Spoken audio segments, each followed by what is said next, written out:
Hey, what's up, Ali? What's up, Nash? Where are the dogs? Oh, they'll be here. You know, or what's left of them.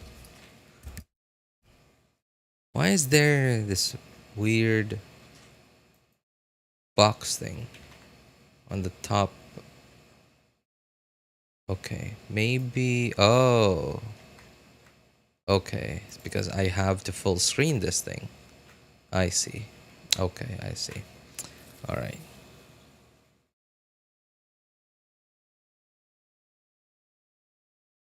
What did you do to them, RJ? Oh man, what I wish I could do to them. What's up, RJ? Hey, what's up, Dom? So I'm just gonna go through the special program. Work has been a lot busier than usual lately.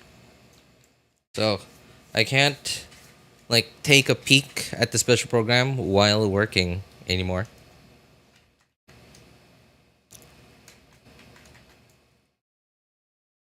So, I haven't actually pre-watched the special program. First time looking up, looking at someone say, what is rather... What? What is rather that what's? It's confusing, man. Hang on, I'm still trying to... Where is that notepad I had ready? There it is. Trying to get the PRIMOGEM codes in the pinned message.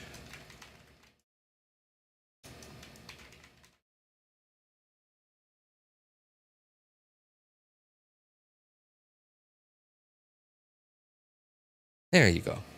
All right. So these are the 5.6 special program PRIMOGEM codes.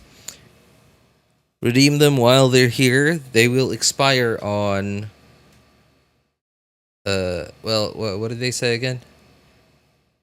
28th. Yeah, on the 28th, UTC -4, I believe. -4 at midnight.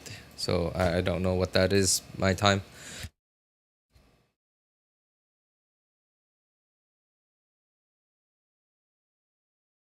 You got Xilonen signature? Yes, I did. I did.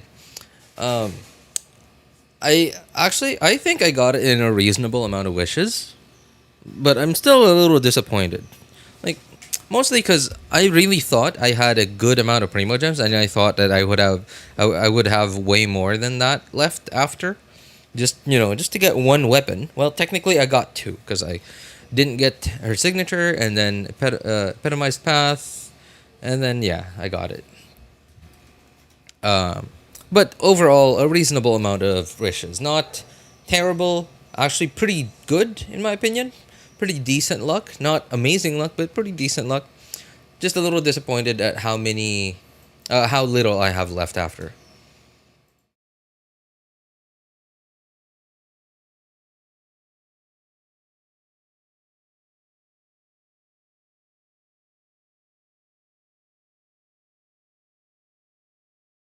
Time to get another Nivelette buffer. I hate how bad he is without his top supports. I hope. Wait, what? I hate how bad he is. So Nivelette? I hope Escoffier makes him playable. Oh, oh God! Sorry. All right. Brain wasn't braining for a moment there. Nice one, Nash. Last time I got a weapon, it went to pity, but at least I won. Well, congratulations, man.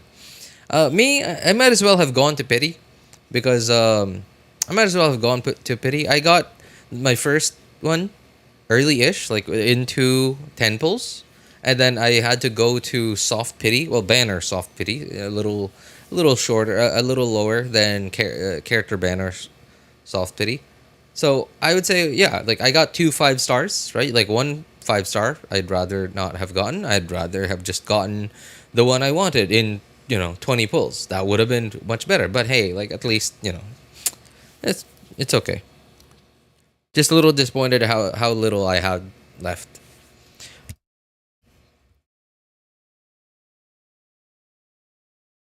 Lost 50-50 at 42 pity. Okay, wow, dude. Currently at 41 pity. Honestly, I don't think I'll make it. You know what? That's actually not bad. 42 pity, dude. That's super early. Well, not super. It's early, but it's not super early. 41 pity, man. Okay, that sucks. I really hope they're not gonna make you have to go all the way to like 75, 78, 85 pity just to get your 5-star. I hate it when that happens. I don't mind going that high as long as I win 50-50. But losing 50-50 and then having to go that high, just the worst.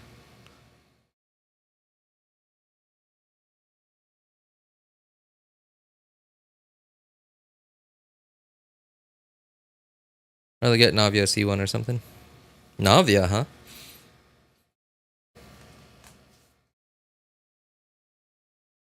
What's up, Gomes? Afternoon, huh? Sounds like you are somewhere in Europe, my friend. Yeah, good to see you, man. How have you been, Gomes? Zhao was stolen by another cat girl. A cat girl, huh? Cat girl, I see. Nivilla, Farina, Escoffier, Zetlali, got yourself the best freeze team and Nivilla team. Farina, Escoffier, Zetlali. Oh god, that's.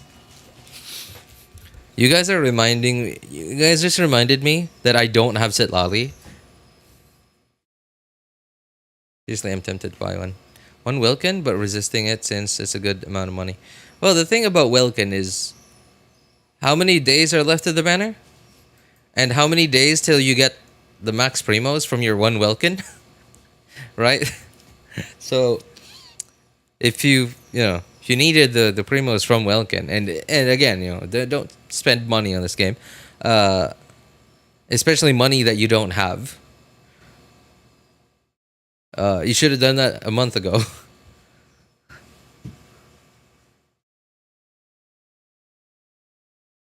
Special program live stream surprised me. Surprised you? It's like it was well, they announced it. They announced it a couple of days ago. In fact, my thumbnail, but in the last stream was the art from like the Hoyo announcement of it.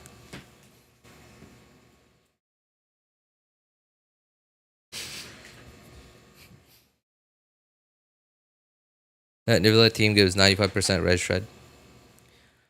At this point, with enemies having as much resistances as they do, 95% doesn't sound too over the top anymore, right? It doesn't sound like a complete waste anymore. Because like back then, we had enemies like at most enemies had like for example the Pyro Fatui agent. How much resistance does that thing have?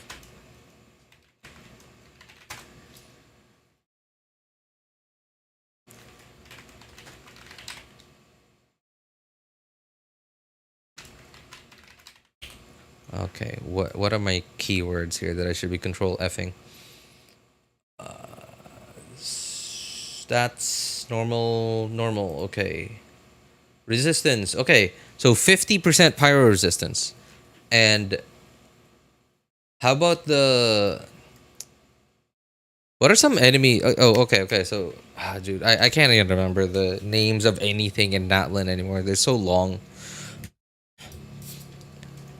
Like it feels like everything recently has like even normal enemies have like 50% resistance, and then like bosses have like 70, 80, 90% resistance.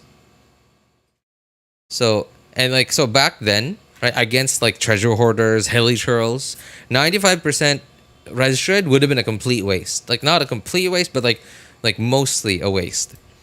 Because remember, once your enemy resistances go down to 0, any resistance that you reduce from that point on is only reduced by half of what you're reducing. So if you have say 100% res shred against an enemy that has 50% resistance, it reduces the 50% res that it has down to 0, and then the other 50% that you're shredding, you don't the resistance of that enemy doesn't go down to -50. It gets halved below, starting from 0. So it only goes down to -25%. But with how much enemies have nowadays, feels like 95% doesn't sound like a waste anymore. Sounds like almost a necessity at this point.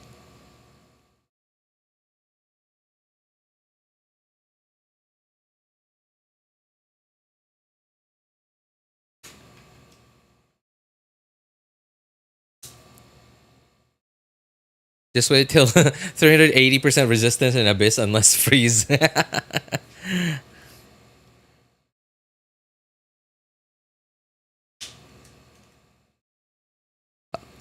Other options are expensive. Yep, that's true. That's true. Anything other than the Welkin provides really good value, but you just like the problem with it is you have to wait. Like you just can't get it instantly. You have to wait for it. Surprised me was the Inazuma Chronicled Wish. Oh wait, you've watched it? Oh, spoiler alert. I haven't watched it yet. Here we are yapping about it instead of watching it. Okay, you know what? I'm just gonna play it while I yap about it. While I'm reading through your guys' messages. Even if they put Hydra immune enemies, I will still run Nivelet. That's why I did this Abyss as well. I love Genshin devs, RJ. RJ, could you tell that way might go? Hey, yeah, dude. No, definitely. I could tell that you're a pretty huge fan of their recent design decisions. You know? Yeah. It's obvious that you're a huge fan.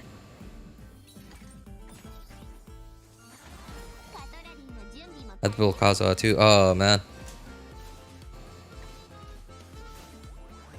Wouldn't be sad if I get Chiori as loss. So I can get good Navia team. What do you mean you get Chiori as a loss? Chiori is not a standard 5-star.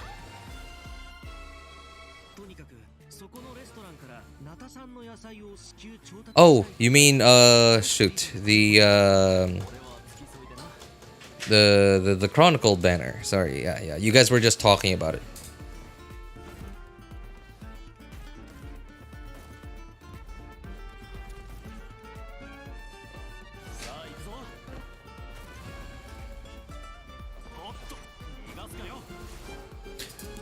Abyss Blessing in Saritsa banner.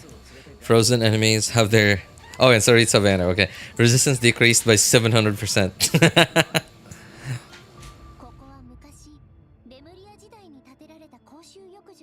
Oh god, there's a new region? Wait, really? Oh no, this is probably a quest, right?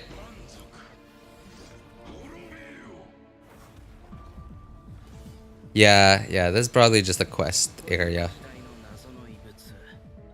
That looks like a new boss. If there's If there's a new boss, that means there really is a new area. Well, probably.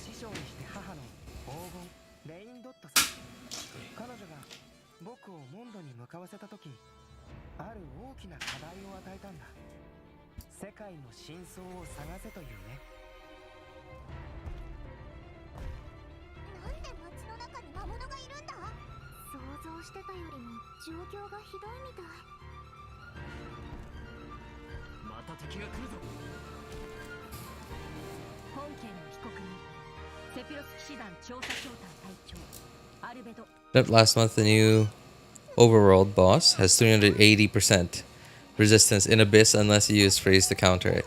You dreamt last month.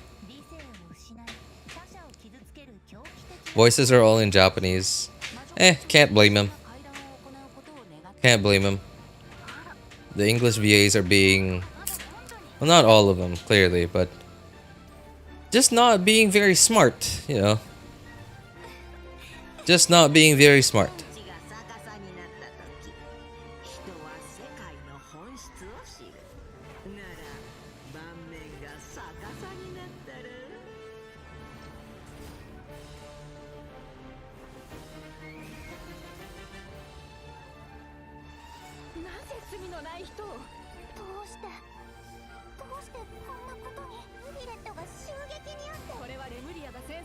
Honestly, this is looking a little bit like so if you guys haven't watched it yet, so there's this series from this YouTube channel called Dylan Goo. Dylan, D-I-L-O-N, Goo, G-O-O. Dylan Goo. It's amazing. It's incredible. So apparently he worked on season 3 or season 4 of Ruby. And it's amazing. Just you guys should go watch it. It's incredible. The main character is Beidou. In there, they have like this like cyberpunk kind of like world. It's the same characters, obviously like different lore, different world. But yeah, like all the same characters. The protagonist over there is Beidou. Series is called Progenitor. You sound exactly like Ifa V. What? Really? Okay, I haven't heard him yet. Well, I think I have, but like in passing, like in the event quest recently. But I didn't, it was in Japanese as well, so I no idea what he sounds like in English. Are they voiced here, by the way? Like they're hosting, right? The English VAs are hosting the special program. As is Diluc main, this makes me so happy. Diluc and Kaya teaming up, huh? Oh, okay. You know what? That's actually kind of surprising.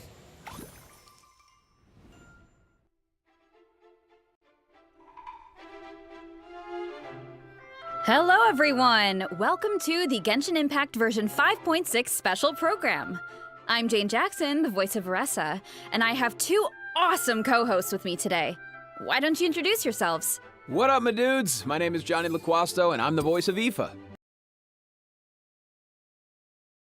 I don't think that sounds like me. Do I sound like that?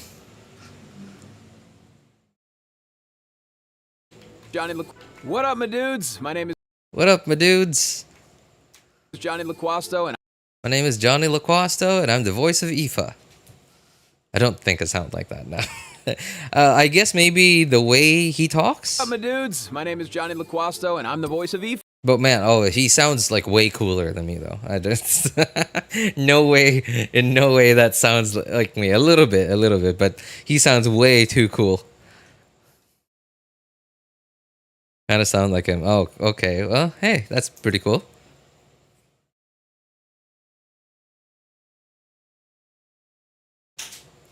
$336.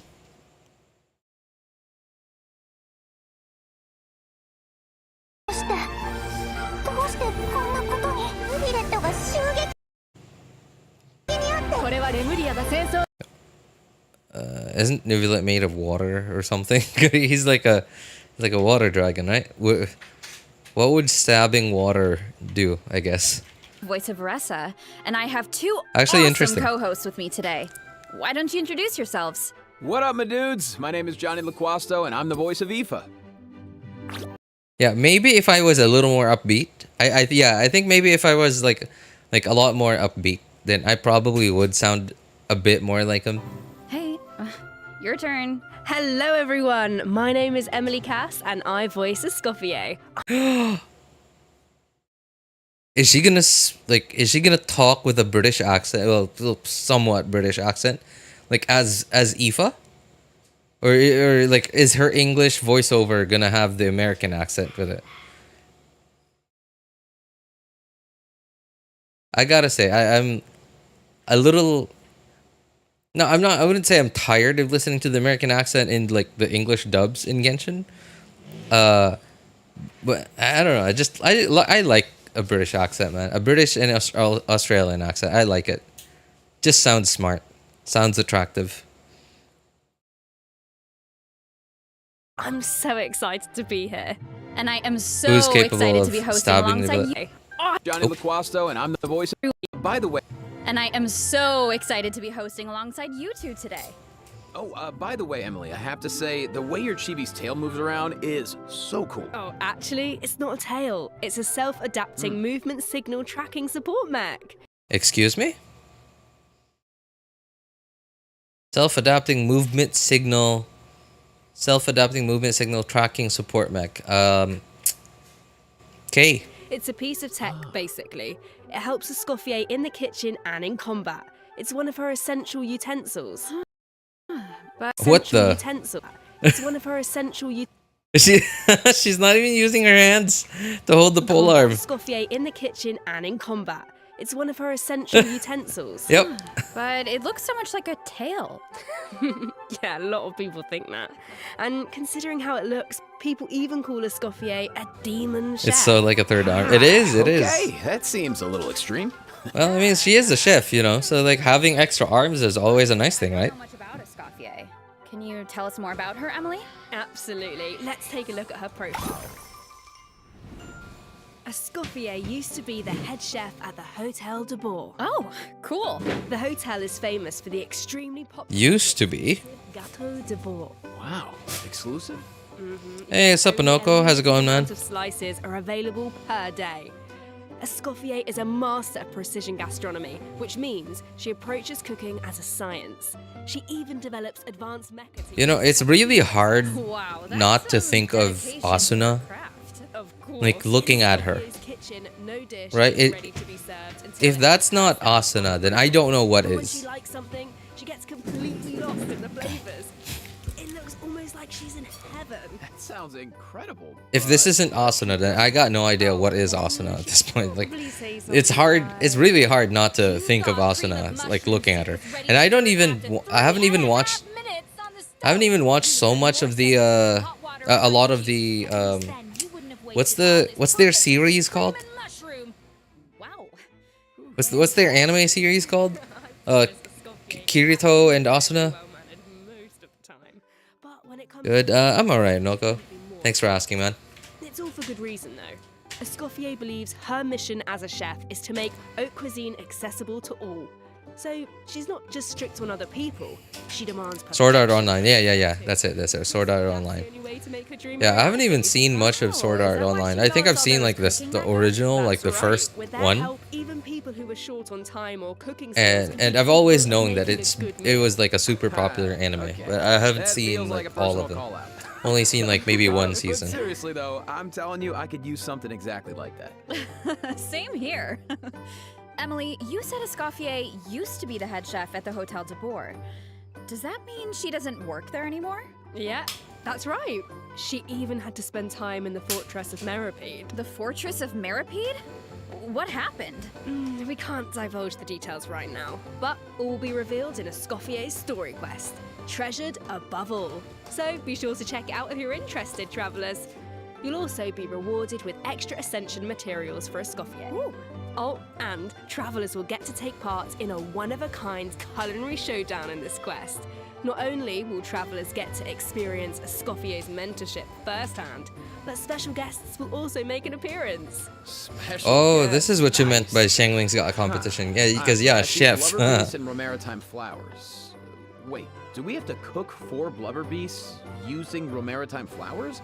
That's not much to work with. All I can say is, trust in Escoffier. She can work wonders. Oh, I'm Plagiarism. definitely a believer. Isn't that what most art is? Because like it's like if you're What about on the battle? like any artist nowadays, right? Unless if they're like, oh, excuse me, hang on. Powerful addition to freeze Gotta focus listen to this teams. one. It's the kit. Brings us to one of her talents. Ooh. When Escoffier's elemental skill or elemental burst hits an enemy, she can reduce their resistance to hydro and cryo damage. The more hydro and cryo characters in the party, the greater the reduction. Okay, so it looks like the enemies here aren't actually frozen, but the resistance reduction still takes effect. Yeah, that's really important. That's pretty fast cryo app. Or burst hits an enemy, So does it have the reduction ICD? Takes effect. The enemy doesn't need to be frozen. That means the talent works on bosses and other. Wait, what? As long as her elemental skill or burst hits an enemy, the reduction takes effect. Oh, The enemy doesn't need to be frozen. That means Okay. the talent works on bosses and other unfreezable enemies. Wow, so it seems like any character that deals hydro or cryo damage can benefit from that talent.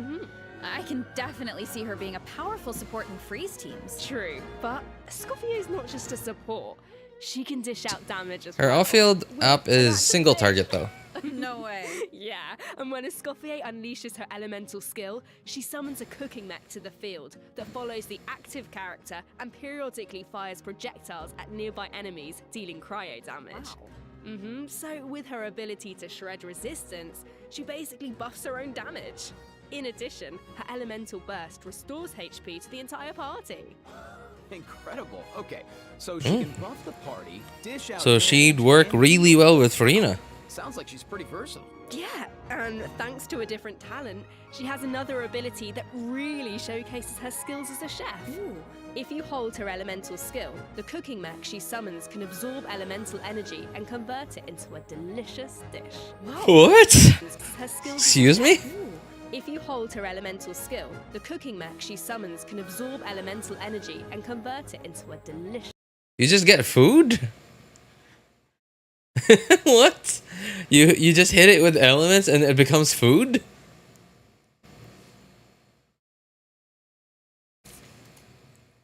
Dish. Whoa. I've never seen a talent like that before. Okay, so you don't even have to prepare the ingredients yourself? Bro, that's awesome.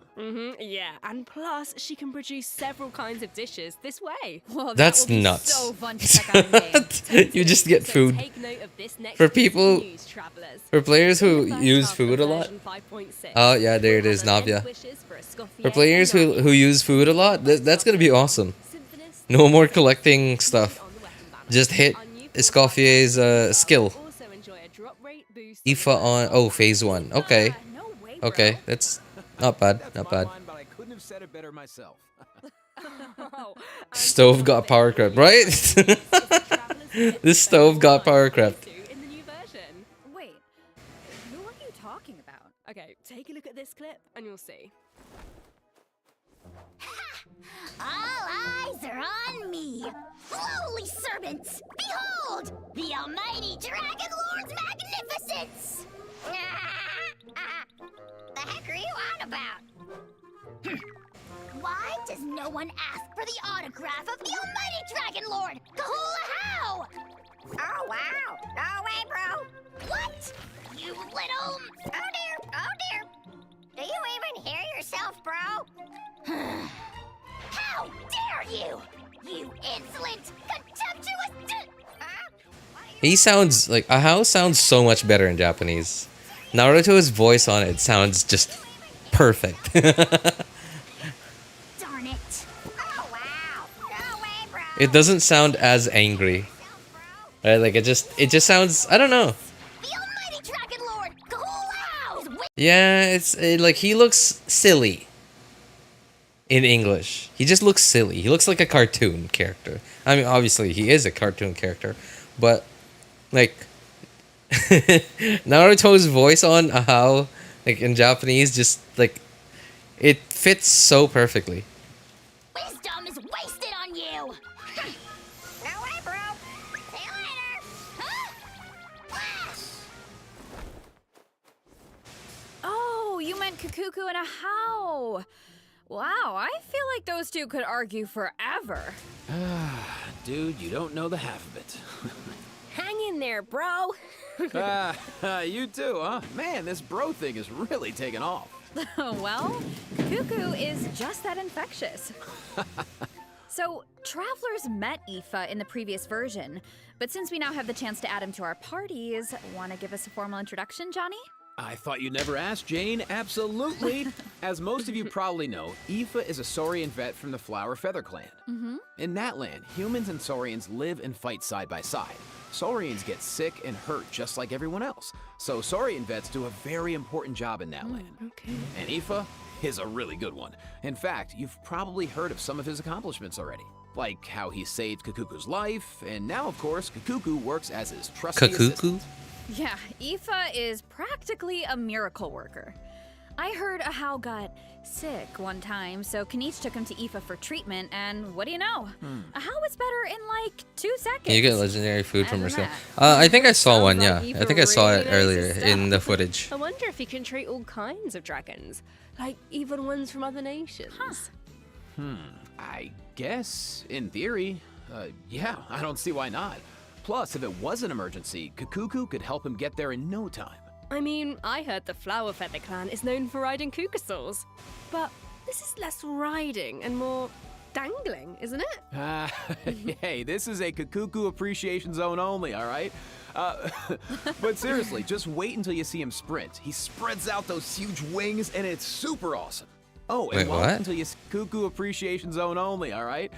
Wait until you see him sprint. He spreads How do you get bigger wings? out those huge wings, and it's super awesome. Oh, and while we're on the subject, if there are any travelers who haven't done the part of the Ochkanatlan World Quest where you chase down the evil dragon, try it out with Aoife. It'll be a completely different kind of flying experience. Yeah, Wow. I see that. The- Although it looks more like Eva is chasing down It's, a policeman for a checkup. it doesn't look good. So, okay, what It else just can looks Eva do in stupid. combat? Well, Tiny Aoife is bird an Animo vision chasing user with after a lot of tricks up giant her dragon sleeve. in the For sky. example, when faced with aggressive enemies, Aoife can unleash his elemental burst and fire a therapeutic sedative, creating a wind current that pulls in and restrains enemies. Wait, For wait, example, wait. when Aoife is an What else can Eva do? Animo vision user with a lot of tricks up his sleeve. For example, when faced with aggressive enemies, Aoife Was that? Did that have crowd control? unleash his elemental burst and fire a therapeutic was the burst. sedative, creating a wind current that pulls in and restrains Okay. enemies. Yeah, of course. But burst dependent crowd control, please. Okay. Now, granted, Kazuha is a 5-star, right? Versus Aoife, which is just a 4-star. But still, Kazuha's been around for so much longer. So way more people have had way more access to him. As Aoife's good bro, Kakuku also helps him out in combat. With Aoife's elemental skill, Kakuku lifts him into the air, giving him an aerial advantage in combat. And while in this state, Aoife can continuously fire tonic shots, which deal Animo Is Oron being healed? damage upon impact and restore HP to the entire party. Oh, Yeah. nice. So what kind Every of team time you comps normal work attack? best with Aoife? Well, to answer that, we should introduce one Alright, hang on. Did I miss his elemental skill? burst of enemies. Vision user. So, okay, what else can Eva do in For a checkup. combat? Well, Aoife is an Animo vision. For example, when faced with aggressive enemies, elemental burst and fire a therapeutic current. Bro, Kakuku with Aoife's Okay, elemental no. skill, Kakuku lifts him into the air, giving Oh, so the skill is this. Well, they don't say it's hold. though. with Aoife's So I guess elemental just skill, pressing it Kakuku makes you lifts fly? him into the air, giving Like him Chaska? an aerial advantage in combat. And while in this state, Aoife can continuously fire tonic shots, which deal Animo damage upon impact and restore HP to the entire party. Oh, nice. So what kind of team comps work best with Aoife? Well, to answer that, we should introduce one of his talents first. When Aoife is in the Night Soul's Blessing state, he can use his Field Medic's vision to increase swirl and electrocharge damage based on the total amount of Night Soul points across the entire party. Okay, so he works well with characters that can trigger swirl and electrocharged reactions, and characters that can generate Night Soul points. Oh, you know what? Actually, that's not bad. That's not bad. That's a 4-star character that goes well with another 4-star character. Right? Oron. Oron is like an electrocharged ish character. That's not bad. You know, that's like one more option for a 4-star only team.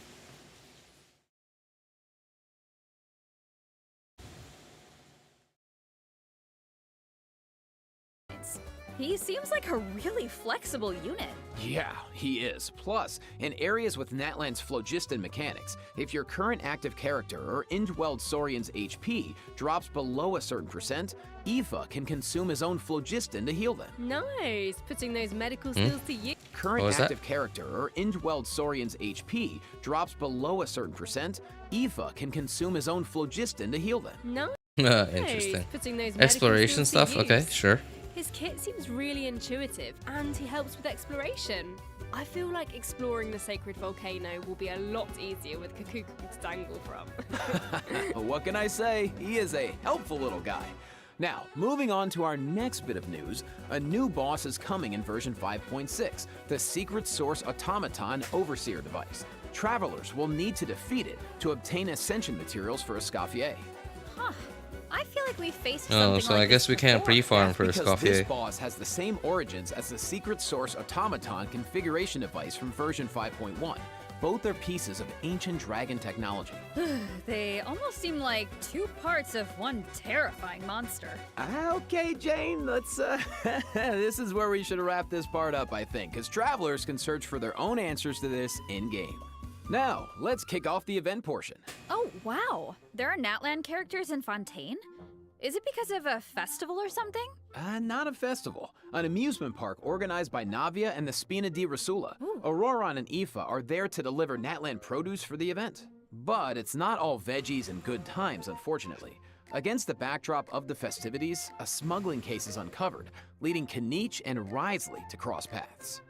Ooh, a Saurian hunter and a prison warden. Sounds like a fun pairing. Yeah, right? I actually have a few sneak peeks to share, so let's take a look. Weird.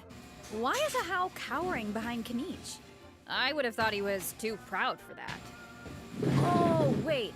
It must be because of Fontaine's ban on flying objects. Exactly. Ahau and Kakuku made the journey all the way to Fontaine and happened to arrive just in time for the ban.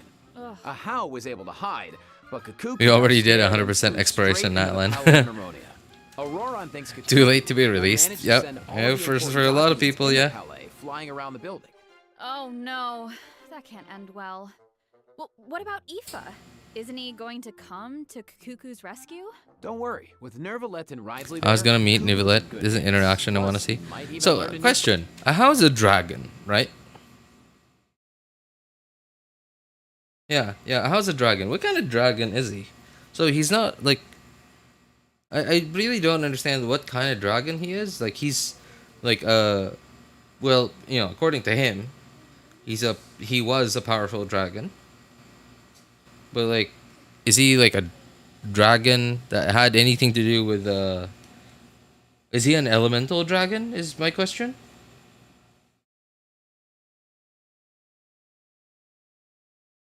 Drake.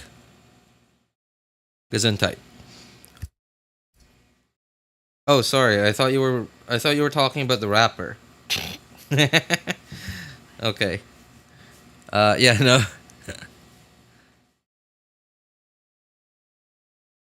No way, how's an elemental dragon? Phrase or two.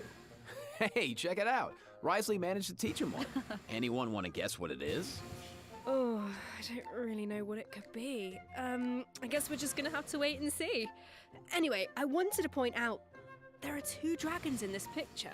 So, does that mean Nervalet could, like, interpret for Kakuku? You know, dragon to dragon. Oh, I can't wait to see how their interactions go. Honestly, I can't even picture it, but Wait, Kakuku's a dragon?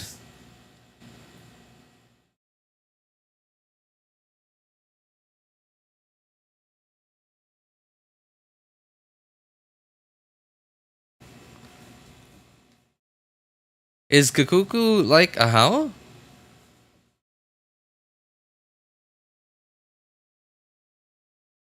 All Saurians are kind of dragons. Well, most of them don't look like dragons. One looks like a dendro chicken. The other one just looks like an ostrich. The other one looks like... I don't know, buffalo. I don't know, I guess a big cow. But one looks like a dragon. Okay, I guess the water one, the hydro one. I don't remember what it's called. I just know it's gonna be hilarious. Yeah, there's nothing we can say that beats the real thing. So, if you're interested, be sure to check out all the shenanigans in-game. And trust me, there are a lot of them. Always makes me laugh. Now, on to the actual amusement park. Let me give you some background. It's called the Cheval Moran Film Fantasyland, and it's the brainchild of a well-known engineer and film buff with the Spina di Rasula in charge of the financing, construction, and general operations. Oh, Lapine Pauline is back. Didn't she almost go bankrupt after basing her research on that fake story? I hope her investment pays off this time. Well, if the Traveler agrees to come on board, Lapine Pauline might be in a better position. Come on board? Why are my fraud alarm bells ringing? It's not like that. If you don't trust Lapine Pauline, yeah, okay. Her track record isn't great, but at least trust Cheval Moran and the Spina di Rasula. If you say so. And how do we make sure we Free don't bow. run Yeah, that's into true. the ground? Well, if the Traveler agrees to come on board, Lapine Pauline might be in a better position. Wait, so this is a management sim? Okay, tell me everything. You got it, bro. Travelers will be in charge of operations, like upgrading the facilities. Bro is starting to sound a bit cringe at this point. Like given how many times he says it. Like, it's starting to sound cringe. He says it way too often. It's starting to sound awkward. It's starting to sound embarrassing, honestly. I feel this guy, like this VA, is probably like he's like as he's reading these lines, he's probably throwing up in his mouth.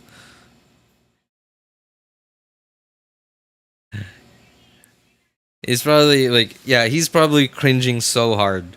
Like even before he even reads them out loud, like he like while like reading through the script, like he was probably like there are too many bros here. Can I erase some of these? And then like no, just read it word per word. Just read it word for word, and like he himself like practicing his lines, like just cringing, just dying inside. And then finally on the days like recording day, just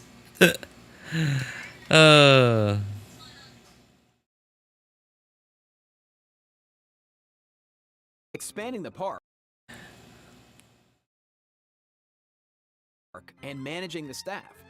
During each business cycle, travelers will need to allocate their precious funds and action points. Oh, come on. We're doing this stuff again? Didn't we do this same exact thing with the whole potions event a while back?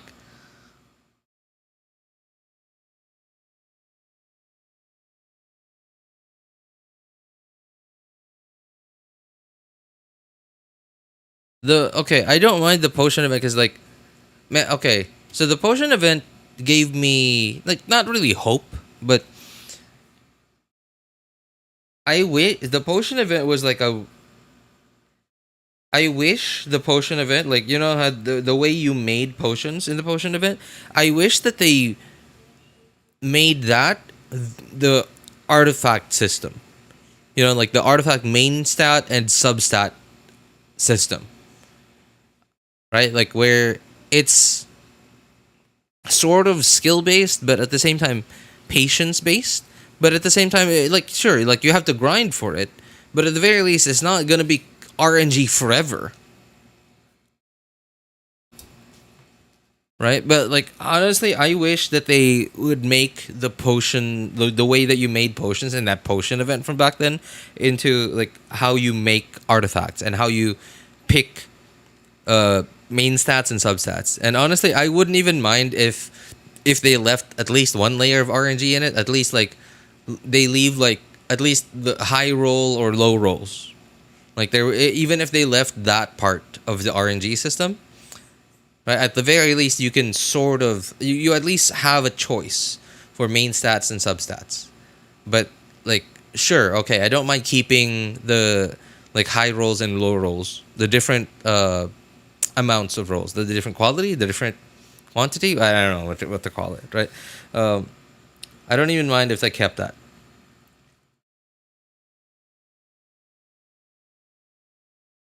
Their precious funds and action points to the most important tasks based on their management needs. And plus, Navia recruited Master Chef Escoffier to run the park's theme restaurant. Woo! The dishes she creates can give you unique management buffs, so don't miss out. Absolutely. You can also increase your revenue by adding different kinds of attractions.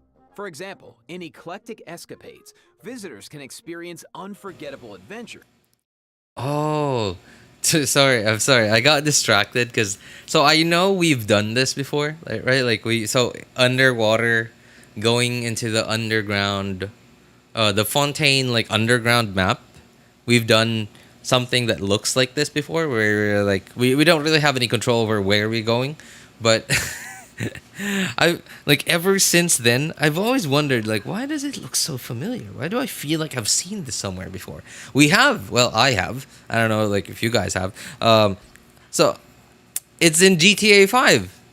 I don't remember exactly anymore where it was, like when or where this happens. This was when Michael DeSanta like takes whatever drugs that was from this, like it was sort of, well, not really a side quest. It was part of the main like story, but it wasn't the main story. It was just like an extra thing. Uh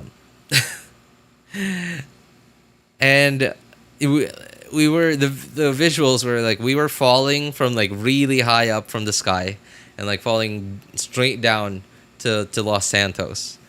And no wonder why like this like thing in Genshin looks so familiar to me. It's because I've seen it multiple times because I played GTA 5 story mode so many times already. Alien, yeah, that one. When Michael sees aliens and like is shooting at aliens. That's exactly it. Yeah.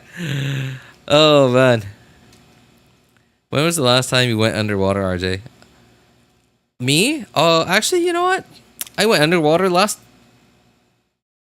When was that? What day was that? Hang on, what day was that?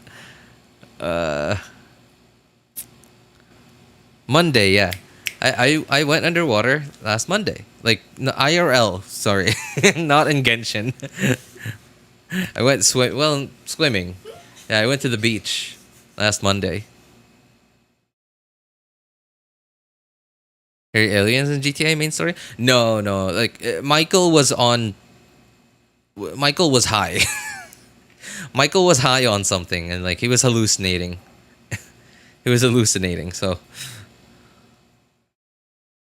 the only event that I really enjoyed, the potions event.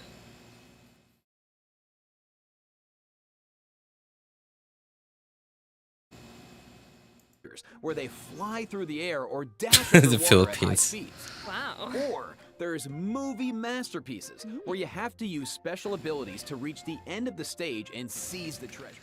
Well, the drug situation isn't as bad anymore now as it used to. Create a standardized strategy Thanks to so that President players understand how Rodrigo. to get the most out of Really cleaned up the country. Oh, and travelers Unfortunately, also like add an attraction presidential to terms the only last where they like can 6 create a years. cozy retreat for different If areas. only he could like he could have been in charge of the country for like 20, 30 years. I think I think 20, 30 years would have been enough time to like completely clean up the country. Yeah, that's right. By completing friendly encounters, travelers can learn useful management techniques from their companions. Eventually, these companions will become fixtures at the park and provide even more management support. So, long story short, don't worry too much. You don't have to go it alone. Okay. Did he just say long story shorts? Long story short, don't worry. Management support. So, long story short, don't Oh, okay, just all right. worry too much. You don't have to go it alone. Okay. Yeah, that doesn't sound too bad. And plus, once you get down to business, you'll be rewarded for your efforts. Ooh, do tell. Oh, I will. Reach a certain point in the operation. People will call that a dictatorship then? Yeah, that's true. That's true. But honestly, if it's him, I don't mind. A new 4-star bow, If it's him, I don't even mind. Awesome. More PRIMOGEMs to save for your next pull. Which reminds me, we still haven't. Bro, you remember me? Sure thing, man. Oh, right. Yeah, sorry. I remember. Well, I don't remember much about what we talked about. If we even talked a lot in like on stream before, but I do remember your name. Plus, the chronicled wish banner. Oh, oh man. Wait, Chiori? Sorry, excuse me. Okay, obviously she's from Inazuma, but I've never even seen Chiori in Inazuma. Right? Like we saw her in Fontaine. Her story quest was in Fontaine. And like everything we've ever seen her do was in Fontaine. So like I don't know, it feels weird that she's on the Inazuma Chronicle Dish banner. Kazuha though. Yo, Kazuha? I didn't even realize Kazuha was there, because like I just, Kazuha is just not a 5-star that I would ever like think of that Hoyo would put on a Chronicled banner. This is what? It's kind of mind blowing. The event Archon.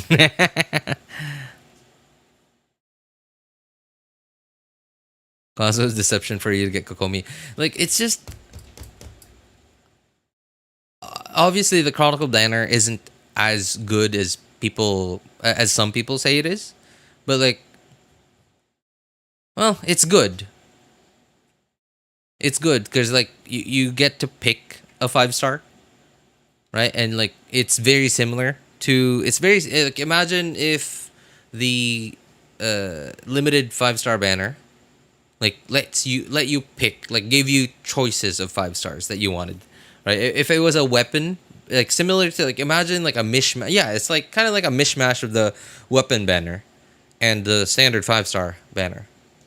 So like there's like a 50-50, but instead of losing 50-50 to a standard 5-star or a standard weapon on the weapon banner, it's a 50-50 and you get one of the other 5 stars on it. And like, like not all. Well, okay. Honestly, for me, I kind of wouldn't want any other 5-star on this banner. Honestly, yeah. I wouldn't mind getting Yamiko though. I've been waiting.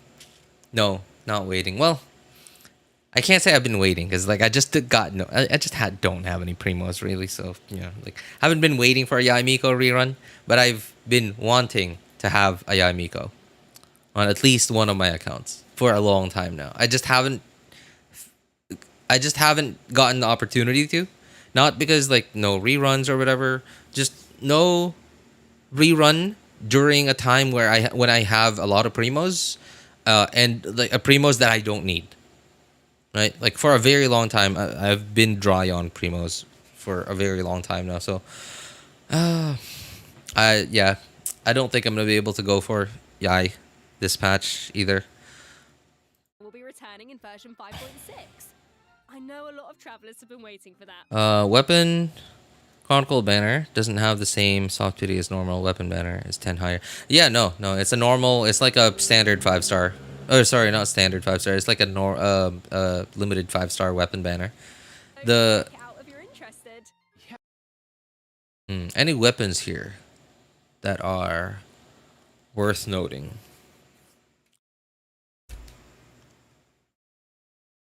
I guess Miss Splitter's okay. Miss Splitter's good.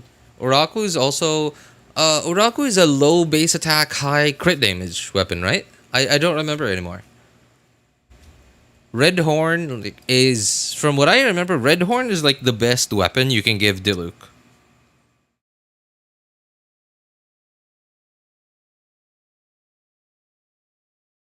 Somebody correct me on that. Like, is that right?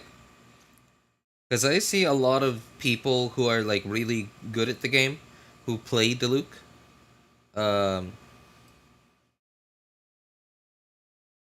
Who play Diluc and like they got Red Horn Stone Thresher on him. Oh, Thundering Pulse is also a good weapon, I guess. But I guess, no, never mind. It's lost a lot of value since a bunch of other bows have come out, like Chaska's bow. What's her name?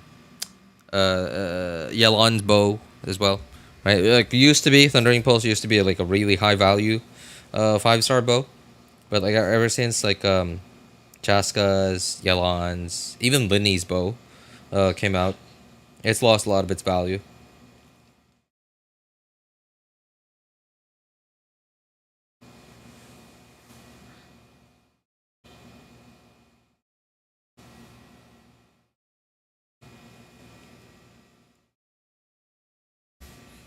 RJ, don't tempt me. Are you pulling for Escoffier? Sorry if I spelled it wrong. Sure, no problem, man. I'm gonna try. I'm pretty sure I'm likely to be able to get her on my second and third accounts. I'm not very hopeful on my first account. I want to get her on all my accounts, and even yeah, and even then, like I'm still a little anxious about pulling for her because I don't know, man. I got this feeling, I got I got this feeling that in 5.7 is gonna be a character that I'm gonna really want, and I'm not gonna have any primos for it. In 5.7 and 5.8, I just got this really strong feeling, and I'm not even talking about like like I heard leaks or whatever. So usually Archons get rerun. What, like four? Is it 3 or 4? Right, 3 or 4 patches after their initial release, and Mawika is almost due hers. And on top of that, if we get a Silali rerun, I'm gonna really like. I don't have Mawika yet on my second and third accounts, and I really want to get Mawika on my second and third accounts. Um, I don't like. I also want the Sitlali on all my accounts. I don't have Sitlali on any of my accounts. And not to mention Skirk on the horizon. There's a lot. There's a lot. There's so many.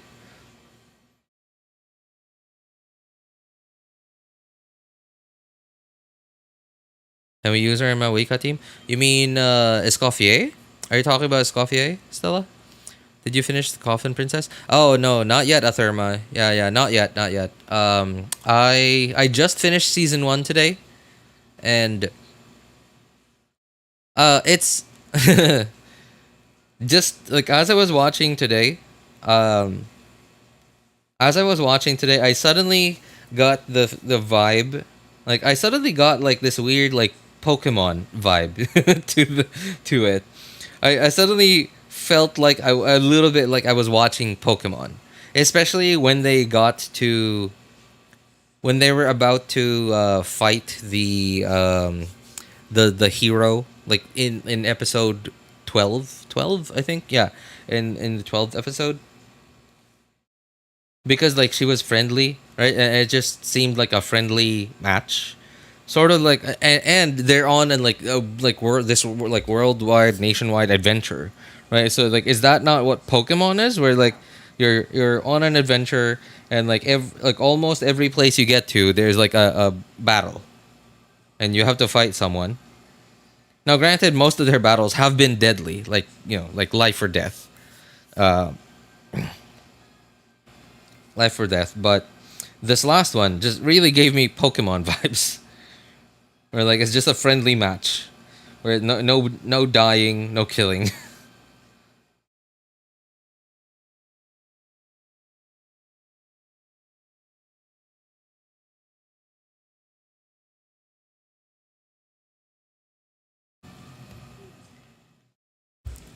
It was same as Pokemon. Say see ya, okay, see ya. Oh, you going already? All right, take care, Athamai.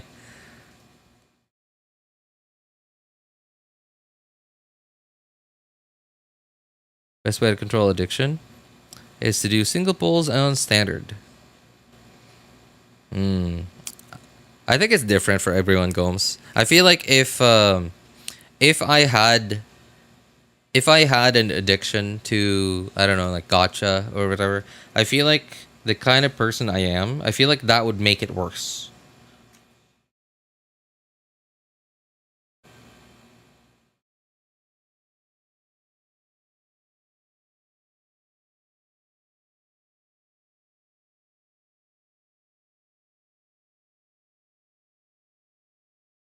Yeah, you have to. And best of luck on your polls. All right. That was a lot of info, so let's take our first break.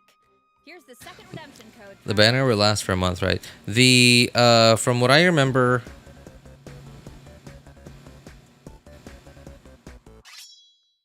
the Chronicle banner, yeah, it does, like it gets released on day 1, and it lasts for the entire patch. Wait, did they mention? Did they explain it here? That's important. And try so unforgettable. Where is it again? For Version 5.6 Shogun. Nice. Plus, the chronicled Wish banner will be returning in version 5.6. I know a lot of travelers have been waiting for that, so check out if you're interested. Yeah, you have to, and best of luck on your polls. All right. That was No, they don't mention it. By the way, guys, PRIMOGEM codes are in the pinned message in the YouTube chat. They expire on the 28th at midnight on the 28th, UTC -4. Oh yeah, there it is. Yeah, there it is. All three of them are in the pinned message in YouTube chat. Yeah, go redeem them if you play Genshin.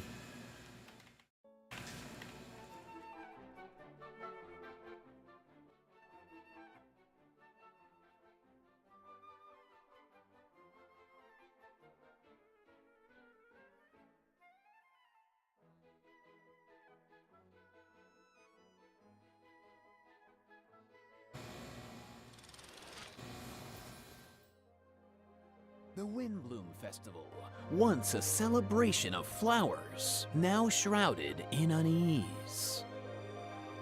Are there monsters in Mondstadt? Why is Beidou on trial? Who is the young man in the courtroom?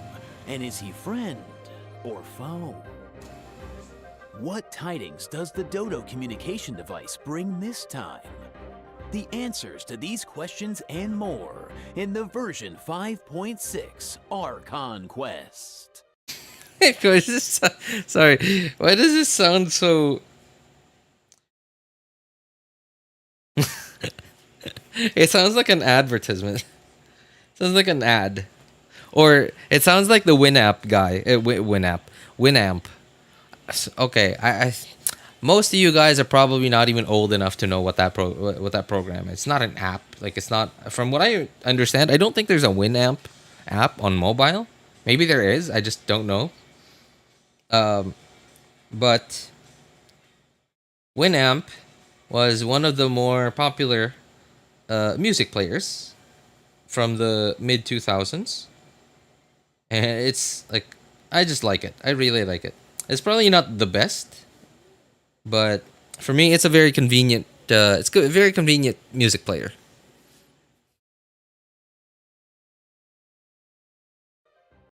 In the bring this, who is the young?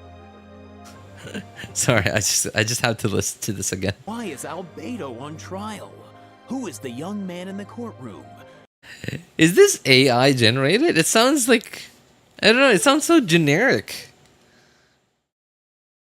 And is he friend or foe? What tidings does the Dodo communication device bring this time? The answers to these questions and more in the version 5.6 Archon Quest. Why does it sound so generic? It sounds so generic, but at the same time, it also sounds like an ad. But it's like so... Did I accidentally slow it down? No, we're at 1.0 speed. Questions and more. These answers to these questions and more in the version 5.6 Archon Quest. In the version 5.6 Archon Quest. Archon. Sorry, why? I'm sorry, why do I think this is so funny? Guys, today's sponsor is Raid Shadow Legend. Yeah, the voice sounds like that, but he's not like, it's like the Raid Shadow Legends guy got AI-ified. Right? Because like the Raid Shadow Legends voice guy, like he sounded like so like energetic, and like he was actually speaking at like a human tone. This one sounds like answers to these questions and more in the version 5.6 Archon Quest. It's okay. I like, if this is a real person, I'm so sorry, really, but like, you were probably just told you were probably speaking a little too fast, and you were probably just told to speak a little slower, and this is what you came up with. But it just doesn't. It sounds like it's AI.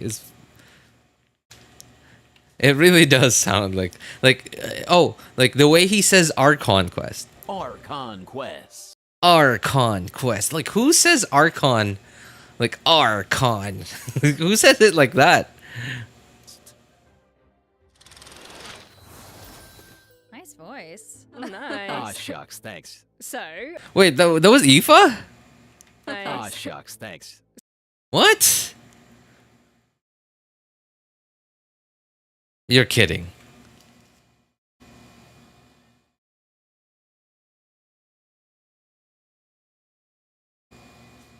You're kidding, right? That was Aoife?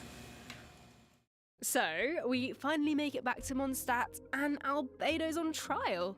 Raiden, come strike me down right now. Oh my god, Onoko. Something to Relax, read man. more to this situation. Heal, boy, heal! Well, I've put together some information about Put the that thing case. back where it came from. Let's go through it and see if we can uncover some new clues. So, here's the deal. Albeido's been accused of murder and unlawful disposal of human remains. And the case is being tried. Having him, you'll have a walking advertisement. Like- Oh, hey, hey. Look, you just reminded me of Pablo. Shoot. Oh, come on, stupid brain. Why did the word Escobar have to come to my brain right now? Pablo Francisco. There you go. Pablo Francisco.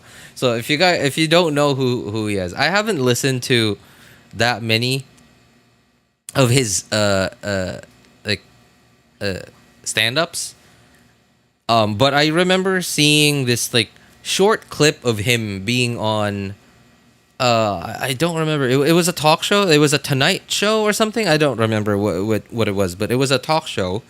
Like, and he was like he did like a really short like stand-up. And part of it was like, so he said he met the guy, like the guy that does like the Hollywood trailer voiceovers. And then he says like the guy actually talks like that. The guy that says like, one man in the city, you must fight to survive. The guy that does those voiceovers, he said that he met the guy, and like he says that he actually talks like that in real life. Hi, Pablo, nice to meet you. Guys, sorry. Okay, hang on. I'm gonna look it up. Obviously, I can't play it. It's very easily gonna get demonetized.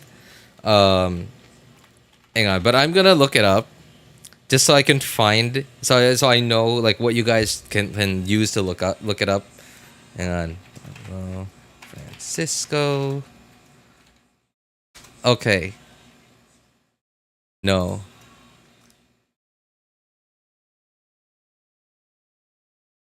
Hang on. Oh. Okay. So, Pablo Francisco Arnold Schwarzenegger comedy bit. So it's not. Hang on. Oh, come on. Okay, I think I'm gonna have to like actually listen to this.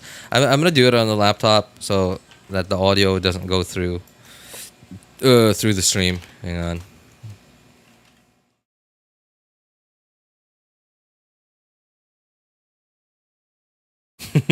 Sorry. It is like one of the most hilarious things I've ever listened to in my whole life, and I wish I could get more of it. Honestly, it's so funny.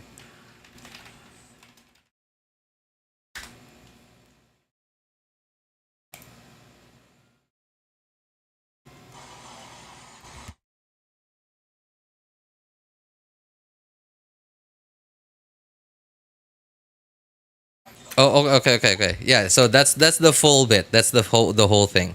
That's the full bit. So just look up Pablo Francisco Arnold Schwarzenegger comedy bit. Just look that up. One of the funniest things I've ever listened to. It's hilarious.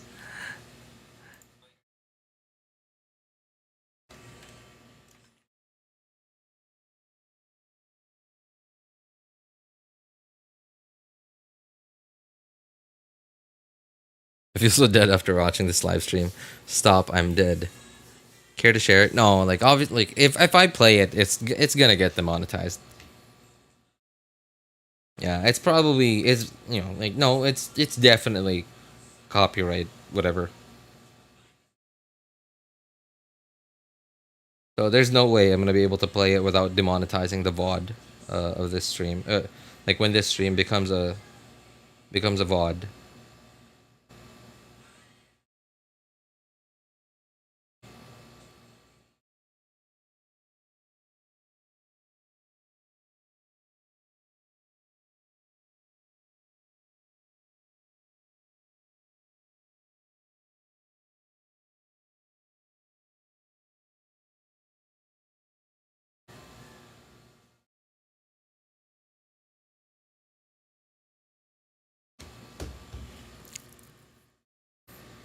Want to hear as well? Yeah, but like, you guys want this thing to be demonetized? I sure don't. Also, that magician that shows the trick. Oh, what's his name? Oh, I don't remember the name of the show anymore. But yeah, like the guy that wears a mask.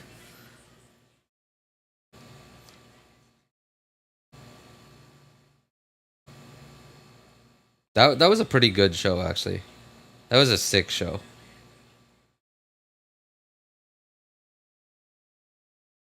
Logistics captain of the Knights of Favonius, Hertha, seems to have compelling evidence against Beidou. Is this our live stream? Is it going on at the same time as my stream here? But there has to be some kind of misunderstanding here. Well, in court, the evidence does the talking.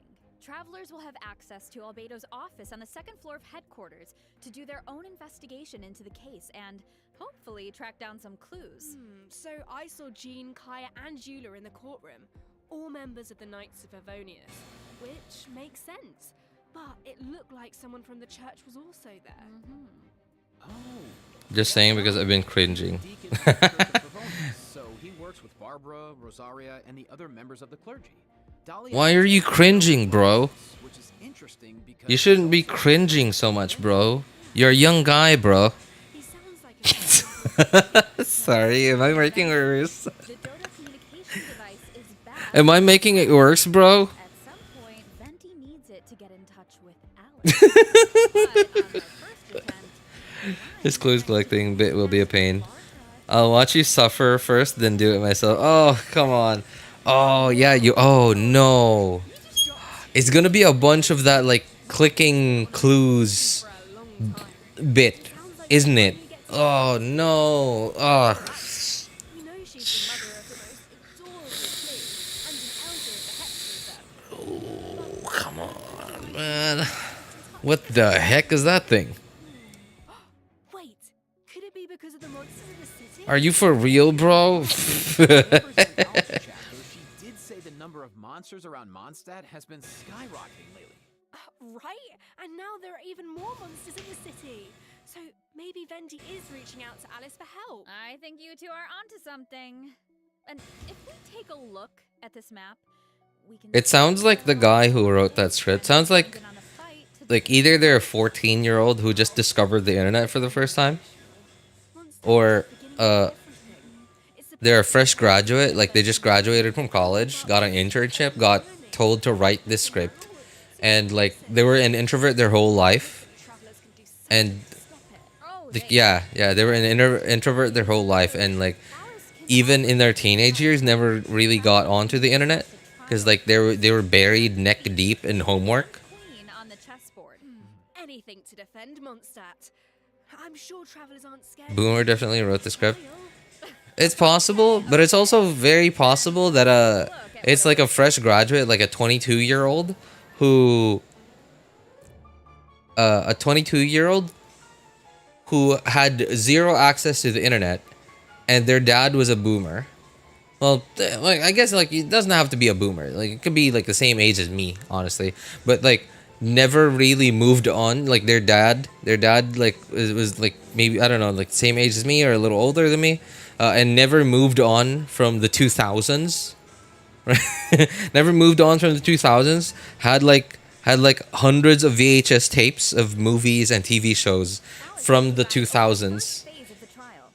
The trial takes We're saying bro was cool. chess don't exactly And like this was the only form of entertainment his son had. His son that wrote this script as a fresh graduate intern at Hoyoverse, writing this script. There are no chess pieces to use. Travelers travelers will need to rely on their own strength to emerge victorious. It looks like there's a different Dodoco presiding over the second phase. One wearing a blue hat. Is that a different mage from the Hexen Circle? Ooh, I wonder which one. Well, travelers will have to uncover that for themselves. As for the second phase of the trial, let me offer a quick piece of advice. The boss has some extremely powerful attacks, but freeze reactions can help you create an opening. Maybe jot that one down for later, travelers. So, we know there's murder, an attack on Mondstadt, a Hexen Circle trial. But we Looks have cool. no idea Honestly, what's happening. that looks like... Powerful attacks, but freeze. This thing looks like it would be a pretty cool boss. I don't even know what it does. But the fact that it's on the ground... Right? It's on the ground. And I can get up to it and hit it. Is a start. It's a good start. Hoyo, take notes. Put your stupid bosses on the ground where I can come up to it and actually hit it. Put it on the ground. No, not under the ground. Not above the ground. Not outside the arena where I am. Put it on the ground. Not like the Wii Nut that can Wii Nut or like the robot boss. What's it called? The robot boss that can dig underground in the chasm. Put it like, give me a boss that's on the ground.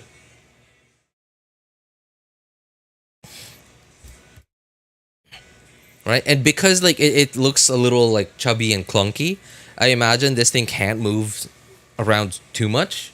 Right? So it's a little similar to like the green, like the Mountain King boss, whatever. Right? Just a big target. I don't mind if it moves around a bit. As long as it's not like the stupid dragon that's outside the arena all the time. Or the Wii Nut boss that's underground 99% of the fight. Or the Golden Wolf Lord that's up in the air 69%. 69 times out of 68.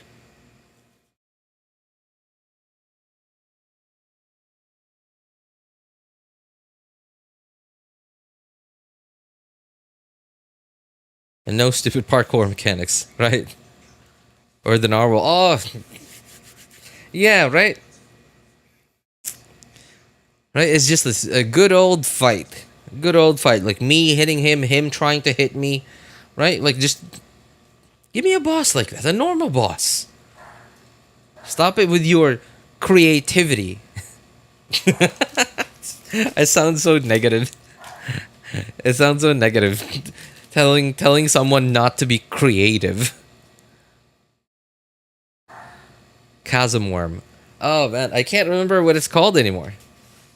The boss has some extremely powerful attacks, but freeze reactions can help you create an opening. Maybe jot that one down for later, travelers. Oh wait, didn't I just complain about that recently? Like while I was like, yeah, in my last stream while I was doing the dragon boss, the dragon weekly boss in Atlan. I don't like I said, yeah, I remember saying this. I don't mind if the boss can one hit me, or like if the boss can one hit most average HP characters. Right, it does 25k, 30k a hit. Right, as long as like there are clear mechanics that I can like deal with to knock it down and give me a good amount of time to do damage to it. Right, like give me a long boss downtime, enough time that I can actually do a full rotation. Yeah, but look on the bright side. It's another chance for answers. Maybe we'll uncover new clues about forces we've... You complain about that boss every week, RJ. Yeah, because I have to do it every week. that's why I complain about it every week. Yeah, and then travelers can give us all... Hoyo, heard you? Ain't no way. I think we're gonna leave all that hard work to you guys. Oh, it's, you know, honestly, I think it's possible, like, probably has nothing to do with me, right? I bet that Hoyo already heard that, like, way before. Probably even before the thing got released. Probably from the beta, like, some of the beta players, like, beta players? Is that the right way to refer to them? Beta version players, right? Like probably from the beta version players, some of them probably had this feedback, and Hoyo was like, well, this is already done. So like, maybe the next boss. No way, bro. Oh, come on.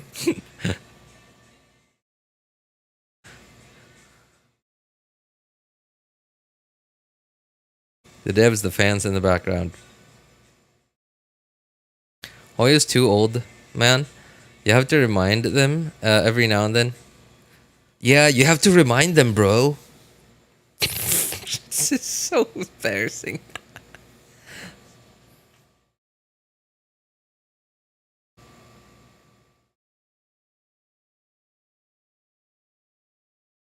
But yeah, it's highly possible that it probably has nothing to do with me.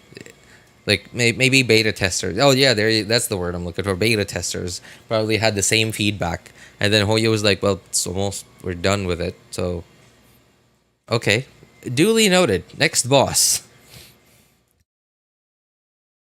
Are you hearing yourself, bro? Dev's hiding in the stream, bro.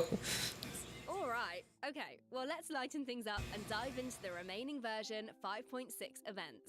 Yes. First up on the docket is an event that brings us back to Fontaine, where travelers can test out their tactical brilliance in the new wargame Operation Damport Simulation. Dude, nice. What? She sound? Wait, hang on. A new wargame Operation Damport Simulation. Their tactical brilliance in the new war that brings us 5.6 events. Yes. First up on the docket is an event that brings us back to Fontaine, where travelers can test out their tactical brilliance in the new wargame Operation Damport Simulation. Why does she sound so familiar? It's not even like a thing in the last few weeks. It's she sounds like exactly like something from my childhood. Like Operation Damport Simulation will get a tactical brilliance in the new wargame Operation Damport Simulation. Like she sounds like like an ad for a new video game, but from the 2000s. Like at least like that line right there.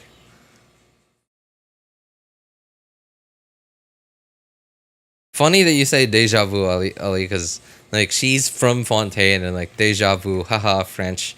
Can you turn off the caption on a special program? I can make it smaller. That is there like can I have like somewhere in the middle? Not like so this is like okay, this is like hello.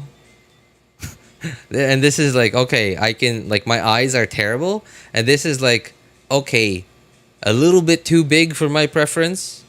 And this is like man, this is tiny.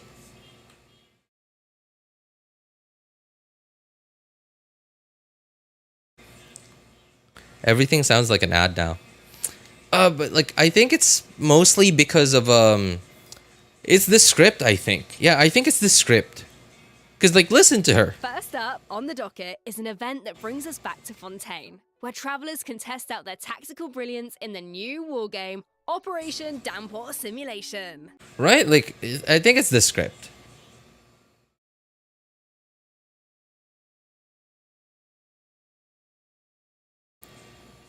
Yeah, it's probably it really sounds like it's the script. It just sounds so yeah, it sounds like an ad.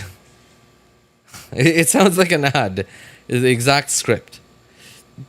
And these VAs are just being told to like, okay, just sound enthusiastic. You know, like read this, but also sound excited.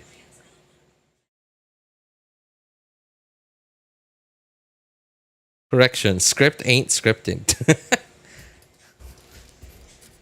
Go to settings. There'll be something. Sure. Maybe.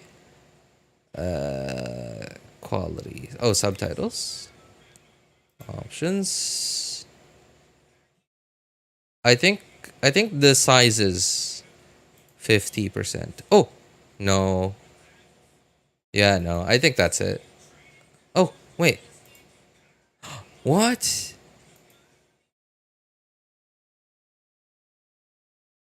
Oh, that's... Huh, interesting. Why? This is terrible. Why give me the keyboard shortcut plus and minus if they're not gonna go through all the different sizes? If they're gonna skip some sizes. So I'm using the... I'm a very keyboard shortcut kind of guy. So...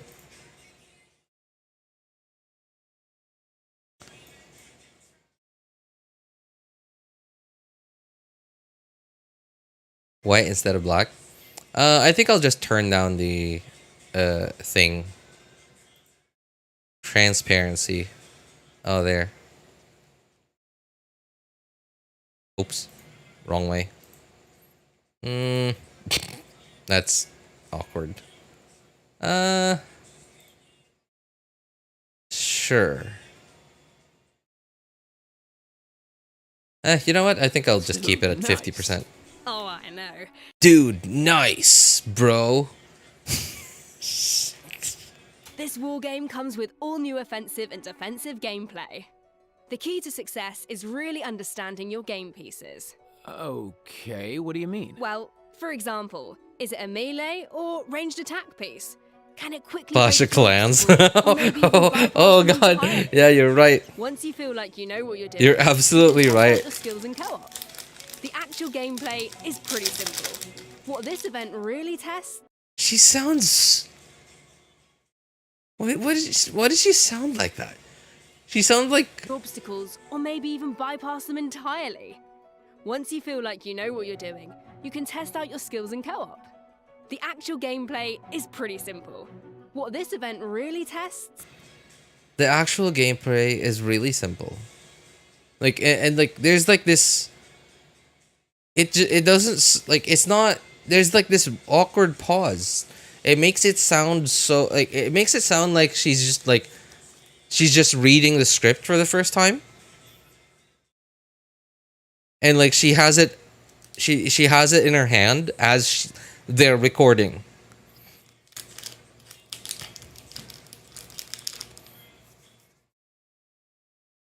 The shape of the base is a little sus. You know, I used to... Yeah, dude, no. In Clash of Clans, this base shape was actually super common. At one point in history. Now, obviously not throughout all of, like, the whole history of Clash of Clans. But at one point in history, like... Yeah, like, it used to be a very common way to design a base.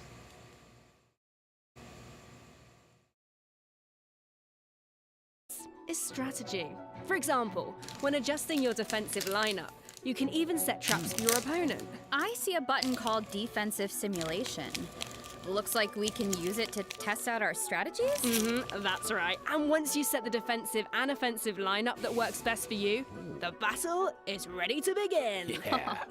And while your opponent tries to break through your defenses, your job is to use your chosen offensive lineup to outmaneuver their strategy. The Oh my side God. that breaks the opposing formation first, or makes greater progress within the time limit, wins. Wow. Oh my god, it really is Clash of Clans. Holy jeez. Strategy.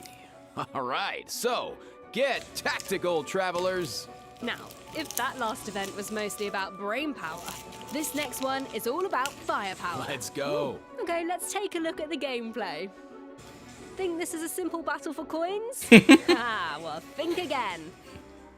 Players will have the opportunity to indwell Saurians at certain points. Use their abilities to your advantage, and you might be able Oh to my turn the god, this tide is of your exactly the favor. event that's going on right now. Fun. You could just stay in Saurian form the whole time and blast all the other players away. Oh, if only. The Saurian form only lasts so long. But even in human form, you'll have Natlan character skills at your disposal. So the goal is to collect as many coins as possible to secure victory. Nice, bro. So, this next event is called Chronicle of Shifting Stratagems. I'm sure at this point in their journey, I think what's making it cringe is like every time they read out a title, like an event name, like they have to make it sound dramatic. And it's making it like just it's awkward. It's awkward. Like if they just read it like normal, then it just doesn't sound. They're trying to make it sound dramatic, but they're like half-hearting it. Yeah, like they're only doing it half-heartedly, right? They're not going all in on making it sound dramatic.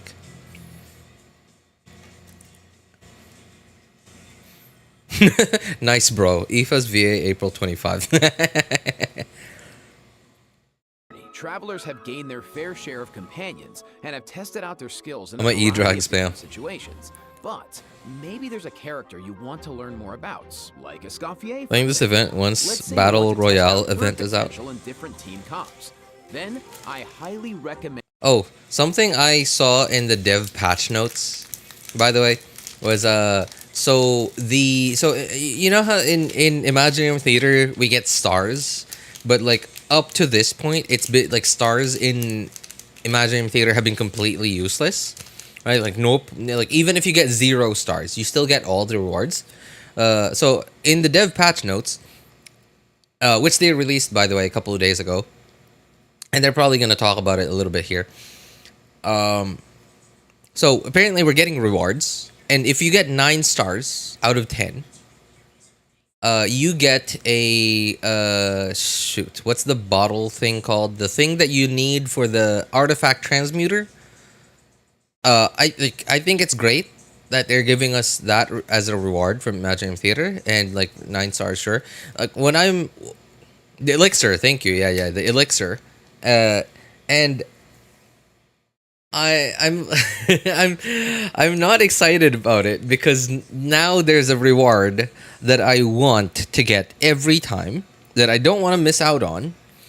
But to get it, I'm gonna have to not be lazy in Imaginary Theater. Because like this whole time when I play Imaginary Theater, I've just been like super lazy about it. I've just been like, okay, well, whatever. As long as I get through it within the time limit, as long as I don't fail the thing, I don't mind. Sure, okay. I've been getting like what 4 stars, 5, 6 stars, and like now oh no, it's like now they have a carrot dangling in front of me. Right? Like, whereas before, I was like, they were just riding me, right? I was just a pig, and I was a pig. Well, I am still the pig here, right? They were riding me, but like, they didn't have a carrot dangling in front of me, right? So I would just like roam around as I pleased. Like, whether I walked slowly, I like stopped to eat some grass or whatever. All right, but now with the elixir thing, now they have a carrot dangling in front of me, and now I have to go after it. Yeah, Hoyo was riding RJ.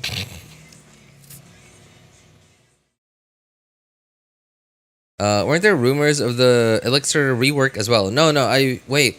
I don't think it's rumors anymore. I think you're talking about the like if you artifacts that you make from the artifact transmuter have they're guaranteed. It's like you have 2 rolls guaranteed to roll into the stats that you picked.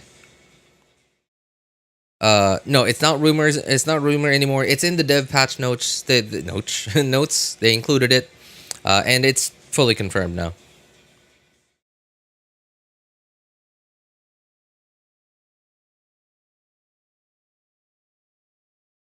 And trying out this event. Chronicle of Shifting Stratagems gives travelers the opportunity to study and I think it's a good change, but I still feel like okay. The problem here it really is just their stupid like 69 layers of RNG in the artifact system.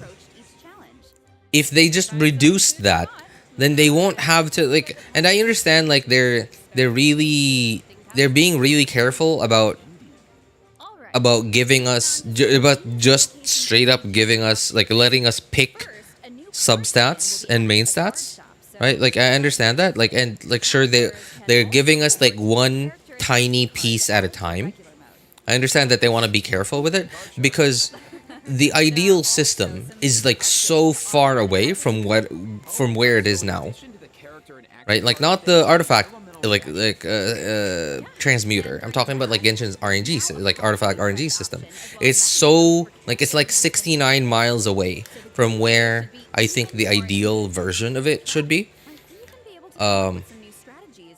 But at the same time, they don't want to just like directly like just straight up change it and like like fix it, because like what if they make it too good and make it so that it's too easy to get the perfect artifacts, right? It's really hard, really hard to test stuff like that out, right? Because like the thing, okay, this is something that you have to also take into account, because beta testers, especially in now I don't know exactly, right? Because like I've never actually been a beta tester. I've never had to read their terms or whatever. I don't even know who are allowed to be beta testers, right? But what if if they picked just random people that applied to be a beta tester, right? Like they're not like industry known like beta testers or whatever. If I'm a beta tester and I'm like I'm me, right? I'm just a random dude who applied to be a beta tester and they approved of me. If I see a feature that is like a feature that I would love to be in the game, that I think is like so broken and like is gonna make the game so much easier for me in the future, if they ask me for feedback on that thing, I'm gonna tell them like, okay, this seems okay, right? Like I'm not gonna tell them like, whoa, this system is awesome. Like no, if I tell them that, they're gonna think like, okay, this guy loves it. Maybe it's a little bit too much. Maybe pull it back a little, right? So if I want to be realistic about it, the feedback I'm gonna give them would be really tamed. In fact, I might even give them like some criticism of it, just to make them think that it's not as good as it actually is.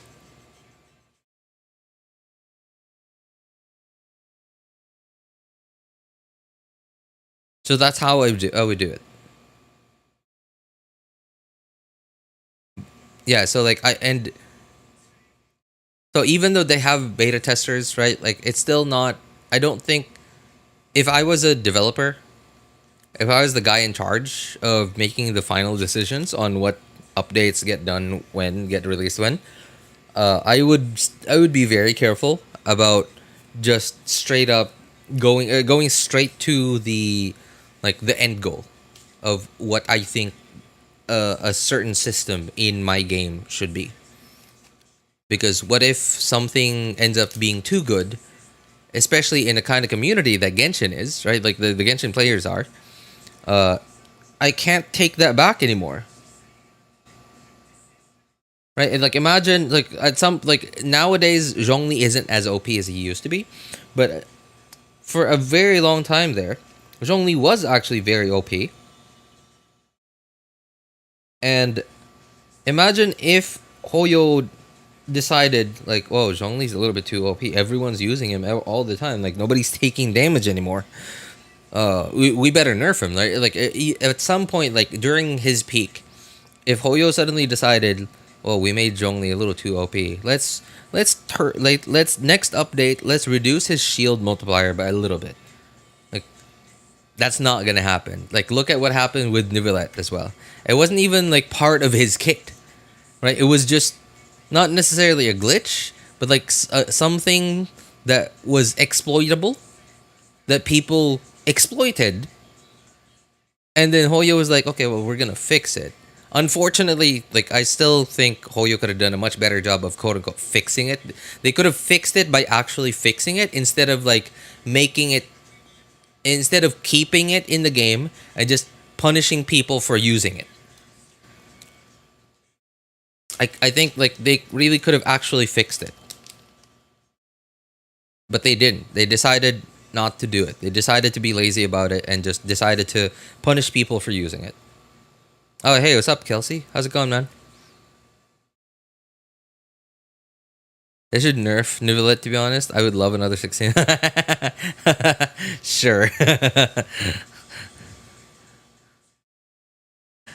They just test the game for bugs. Yeah. No. I'm not talking about bugs. I'm talking about I'm not talking about bugs. I'm talking about like if like for example, the way they designed Nivelette's like water cannon to the way it works to do hits, right? So essentially, it's like this massive, like this long tube of a hitbox, right? And apparently, what it does is like every time it ticks damage, is like during that like split second that it's ticking damage, it's just this solid hitbox.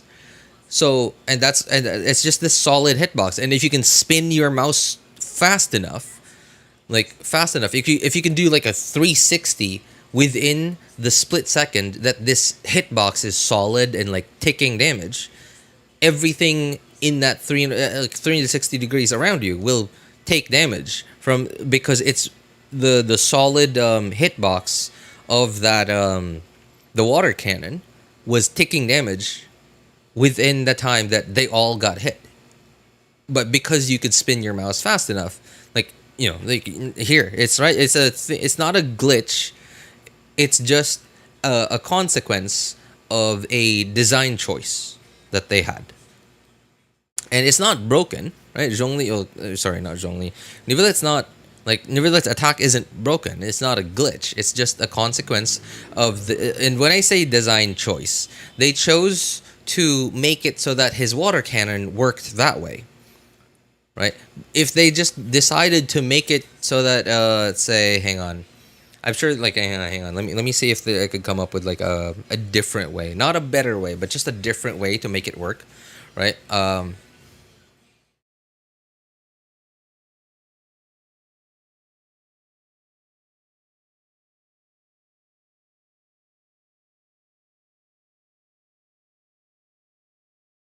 No, I can't come up with one. Can't come up with one right at this moment.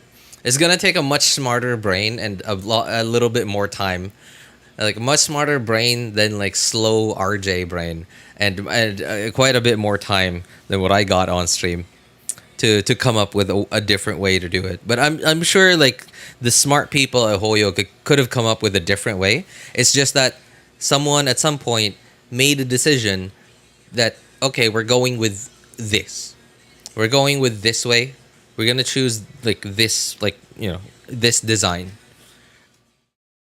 And then like the idea of people just, you know, of people just spam spinning at 20,000 DPI on their mice, like to exploit the feature, like it just didn't come to mind. Like for the it didn't come to the developers' minds, and like none of the beta testers probably, you know, tested it. Right? Or like maybe it did come to mind and they were probably thinking, like they're not gonna exploit that, right?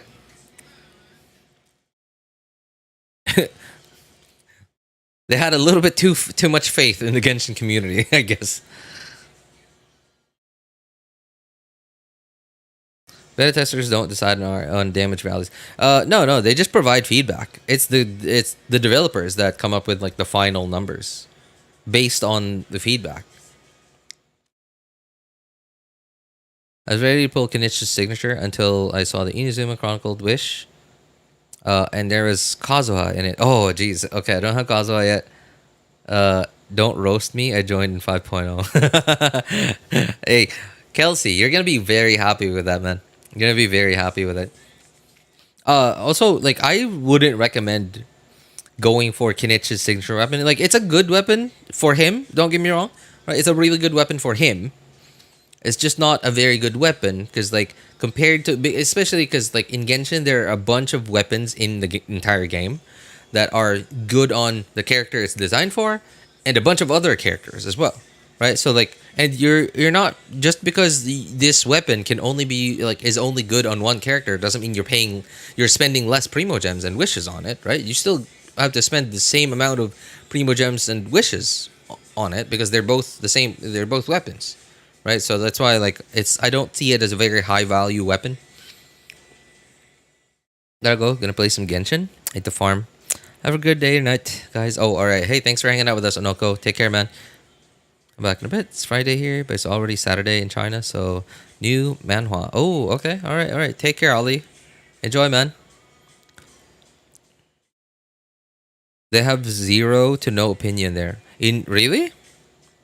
Have you ever done beta testing in Genshin, Bulbasaur? What do you mean by they have 0 to no opinion there? Like, what's the point then? If they're not even like, like if there isn't even a point anywhere in the during the beta test where the beta testers are asked for feedback, then what's the point of the beta test then?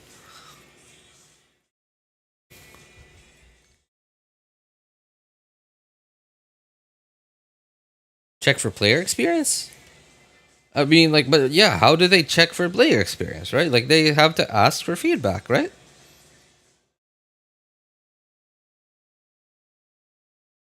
Or maybe, like, they don't care about the player feedback. Like, maybe it's they just want a certain amount of players to test it out because, like, they're. I bet that there are gonna be way more beta testers than like their devs, right? I imagine there are probably way more beta testers than their devs. So I guess maybe it's a way for them to test everything out in a like sort of larger scale environment, like just to check for bugs and glitches, maybe. So they don't even care about asking for player feedback. They just look through the what's it called, like the logs, right? Like the game logs, like for any like problems with the code, any problems with the programming, any bugs, glitches. I don't know. I'm just throwing out guesses here. Why nerf Nivelet? Mawika is even more broken than him. Varesa is doing insane damage. No, James, he's just kidding, man. He's just kidding. He like, dude, you saw his message, man. He says he wants another 1,600 primos. Oh, or are you referring to like what I'm yapping about?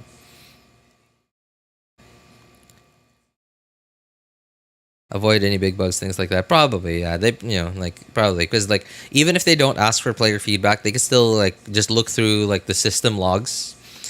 Just to check for any errors, any conflicts, etc. So maybe it's just to test out the programming at a larger scale than they're able to like internally test.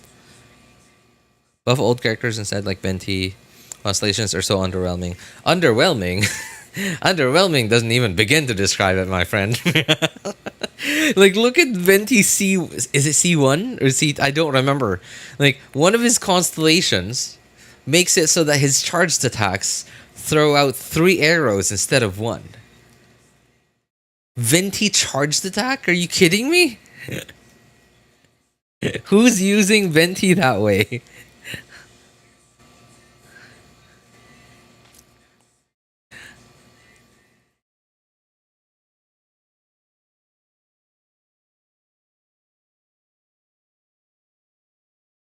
Just saw the nerf Nebula comment, so I responded to it. Didn't know it was a joke. I mean, like, he even said he wanted 1,600 Primogems. So, hasn't seen Zhongli constellations. No, I mean, like, okay, sure, Zhongli constellations aren't great, but honestly, what was C4 again? I don't remember C4, but I remember I want to have C2 Zhongli because so I'm a big fan of Zhongli, right? Like especially his burst animation is just, it's so cool. I love it. I wish it did more damage because I don't want the problem with it is like it does a good amount of damage, but the problem with it is it's a burst and the burst animation is too long. But I don't want the burst animation to be shorter because it would be less cool than what it is now. So I just want it to do more damage instead.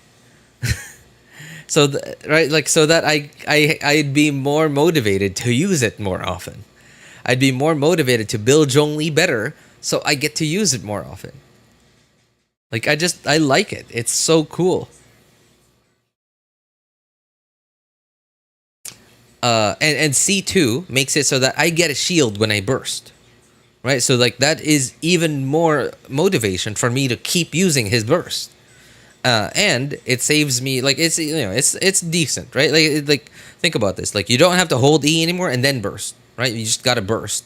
You swap to Zhongli, you get the cool burst animation, and then you swap off. That's all I care about. My Zhongli is just full HP and ER. And sure, that's a perfectly reasonable way to build Zhongli. Perfectly reasonable way to build Zhongli. But, like, yeah, right? Like, for someone like me who really, really likes his burst animation, I wish I had more of a reason to use it.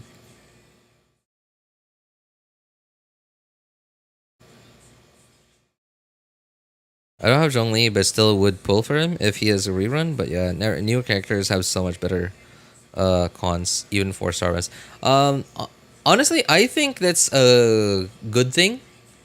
Because, well, obviously, like, it has its pros and cons, right? Because, so, okay, at this point, we all know that many of the older characters are not, like, a lot of them are still capable of clearing endgame, but albeit with more effort compared to the newer characters. Right? So like with more, and when I say effort, I mean effort and like more investment. You have to build them more. You might have to retry Abyss and Imaginarium Theater a bit more compared to newer characters where you just like first try, haha, 9 stars. Right? And right, like we all know that they just don't have the numbers to be easily endgame viable anymore. So not many people are willing to invest a lot into them. Many people do want some of their, especially the supports, right? For example, this like do want and slash need their what's it called? Their utility, right? Like Kazu has crowd control, with his damage percent buff and VV shred, etc. Right? Like stuff like that. But they don't necessarily need them to do damage anymore, right? It's mostly like at the very least the supports.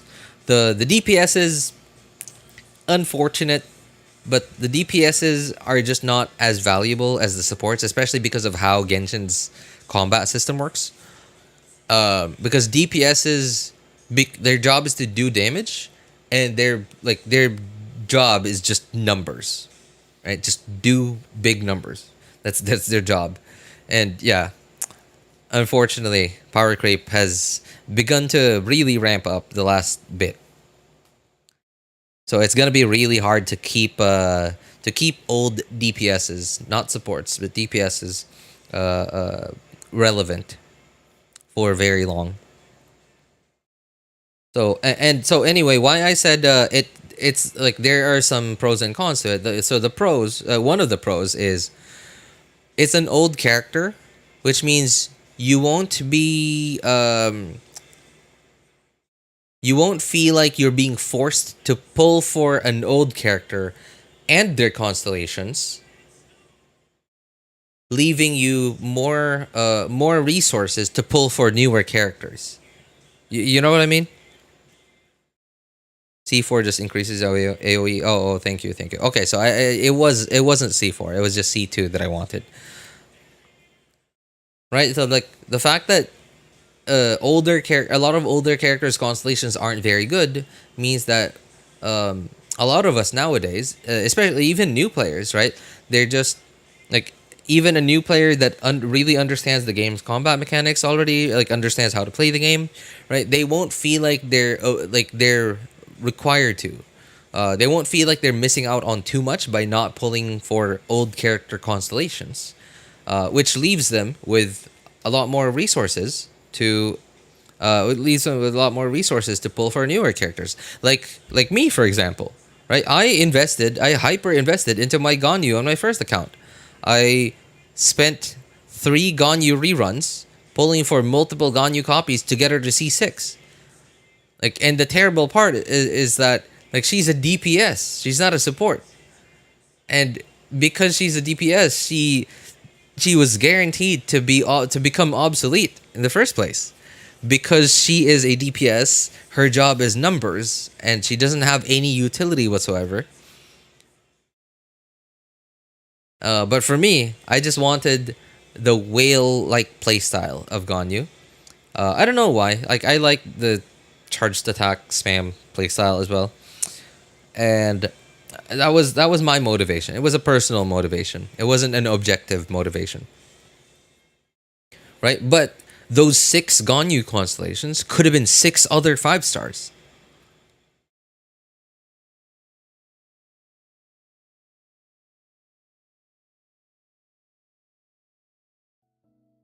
Oh, I have a question, by the way. Like, I really like this layout of like the calendar, and I know that this is like an actual like Hoyo official one, and I don't know why it like I just don't know how to look it up. I don't know how to look it up. Like, how do I open this thing? Is there a way to open this from in game or what?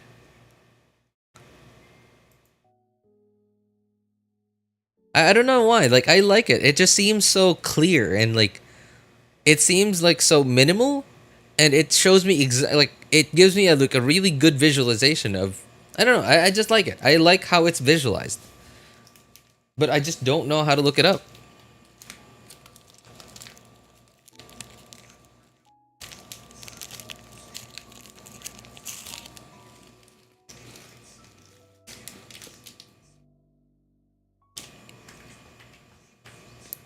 Let's jump right into system optimizations. Some travelers provided feedback that the brilliant blessing enhancement process in the Imaginarium Theatre was a bit confusing, which made it difficult to level up strategically and optimize character turn order. So, in the version 5.6 update, the dev team has made the brilliant blessing details page a lot more intuitive, which should make it easier for travelers to make strategic level up decisions. Nice. Yeah, and in addition, rewards will be available for completing the star challenges in the new season of the Imaginarium Theater that begins on June 1st. You know what would be nice? Oh yeah, there it is. There's the carrot. There's the carrot on the stick that I'm not very excited for. A restart button after the final act. As it stands right now, finishing the final act takes you directly to the credits, right? Mm-hmm. What if you just missed that last star challenge? That would be such a bummer. Yeah, the dev team has received that feedback as well, so a restart button is also being added to the new update. Oh, nice. Let's go! That should make it easier to get full stars. Restart, like just go back to the beginning. All right, so What's the difference between just starting over, like how we do it now? Isn't that exactly the same? this next update addresses another common problem. Travelers have probably noticed that when you go to raise a character's skills, the skill descriptions can be pretty long and dense. Yeah, Of course. I mean, it's understandable. It's important for travelers to have all the details. But it's also easy to get bogged down in the weeds, so this is something the dev team has been working on. Starting in version 5.6, the descriptions on the talent and constellation pages for new characters will be optimized to be more concise, so it's easier for travelers to grasp the core information.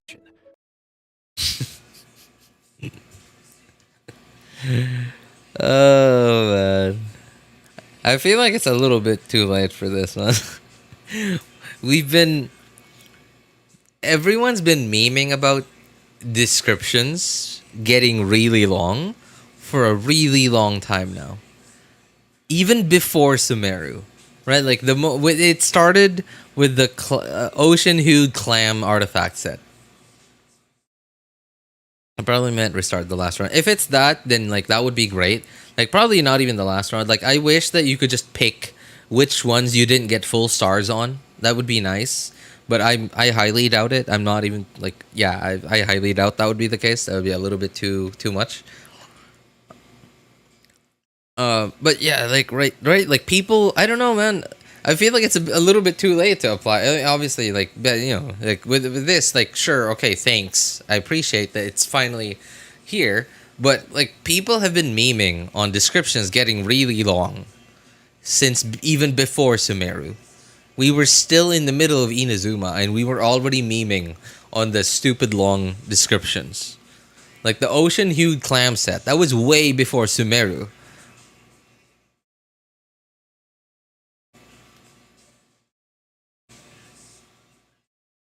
Picking will just mess things up. Yeah, that is true. That is true.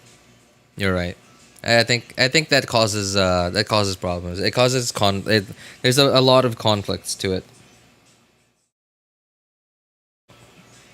It conflicts with a lot of other stuff, like which characters were not available later, or which characters were available later, or whatever. That's true.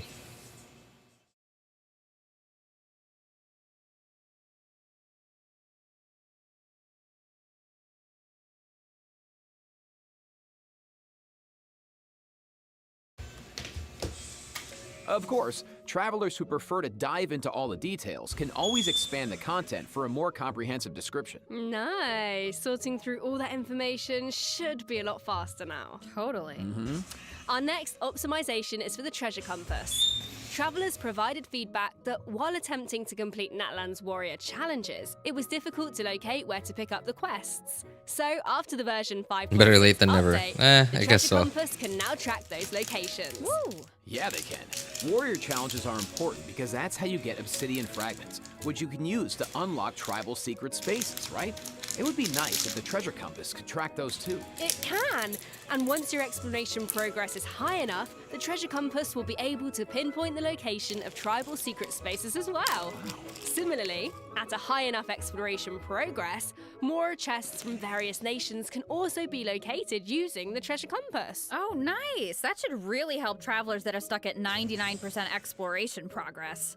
Map pins have also been optimized. Starting in version 5.6, travelers can now delete custom pins in batches. Ooh, that should make it a lot easier to start fresh if you're someone who really likes to go ham with the markers.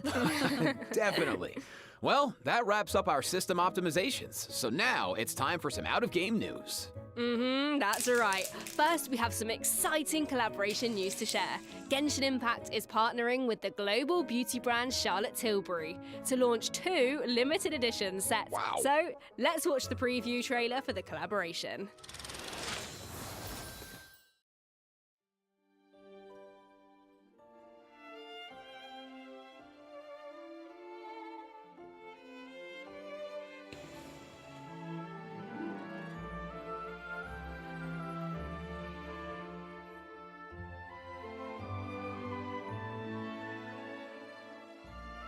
I've never heard of that brand.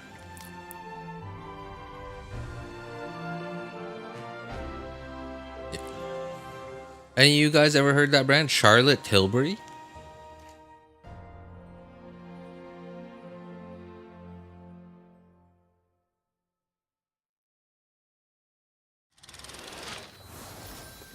But I have even more news. In addition, Genshin Impact's third Natlan OST album, Radiance of Flame, is coming soon. Yeah. You know, The album contains various tracks composed by the Hoyo mix team for the collective of plenty. I don't know. Stay tuned for the drop. Awesome.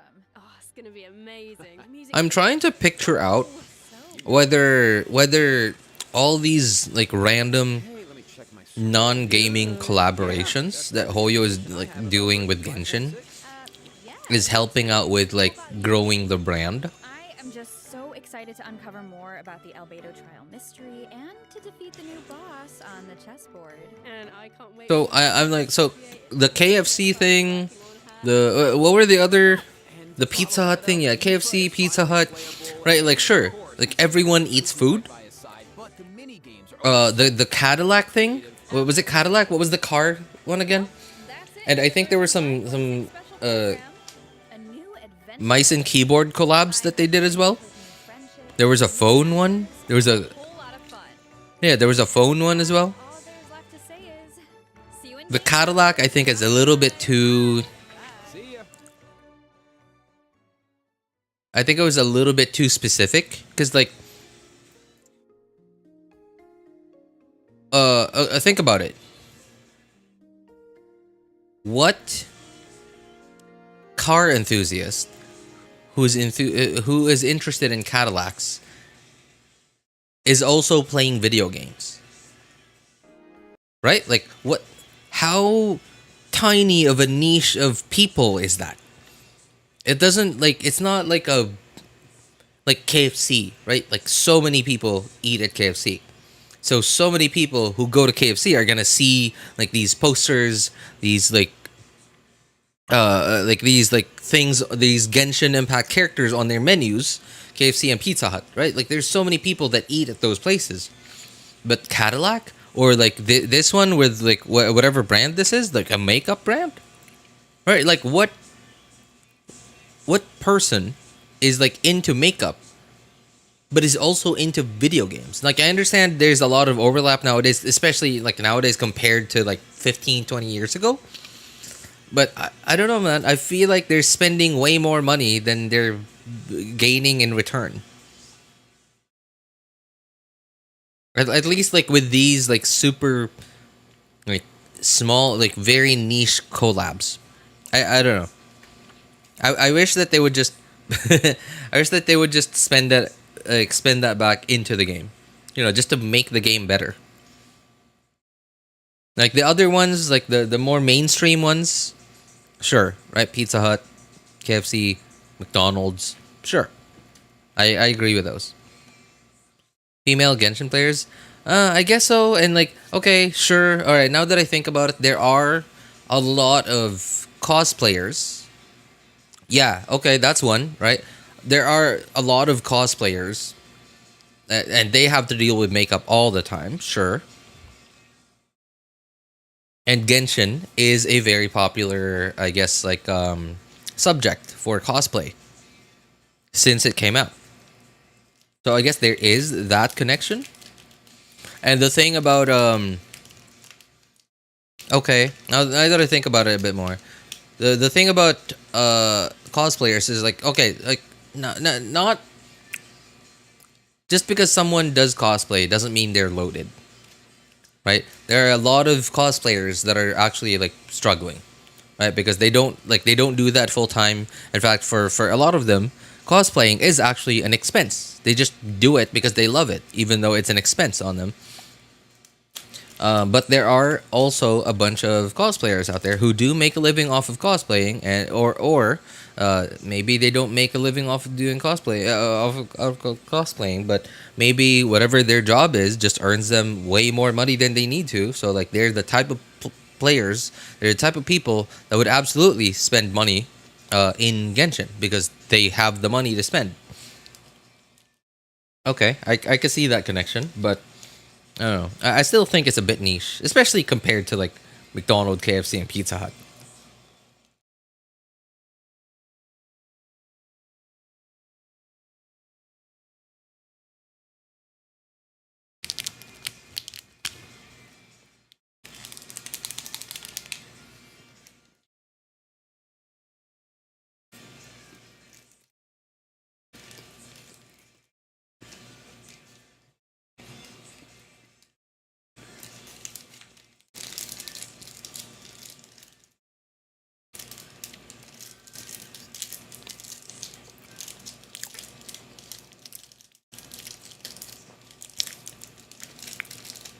Starting to become a necessity in Asia. Yep, I agree with that. Although I still stand by what I said. Like a lot of their collabs are like a little bit too specific. Like the Cadillac one. But I think okay, now that I think about it, I think the Cadillac one was mostly like a marketing move. You know, just to get on the news. Yeah, okay, now that I think about it, I think it was mostly a marketing move. Just to get on the news. Video game company Hoyoverse collaborates with Cadillac to make a car. Right? That's definitely gonna grab some headlines.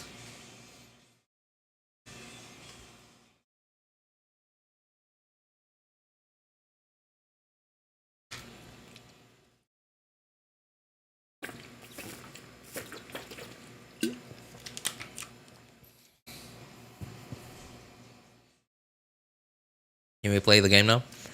Yeah, sure. I don't have it open yet. But I want to go back to Escoffier's and Aoife's kits. Aoife's kit seems very simple enough. I don't really care too much about it. Seems simple enough. Escoffier, I just want to see if I missed any details.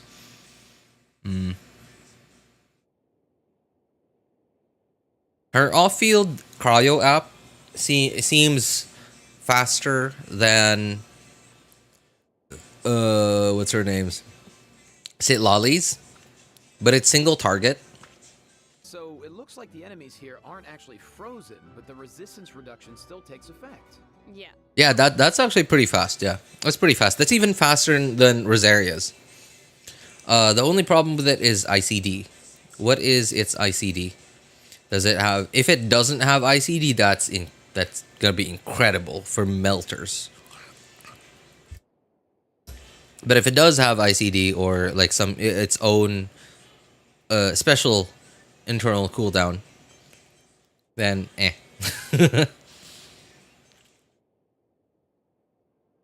Anyway, what's up, Unib?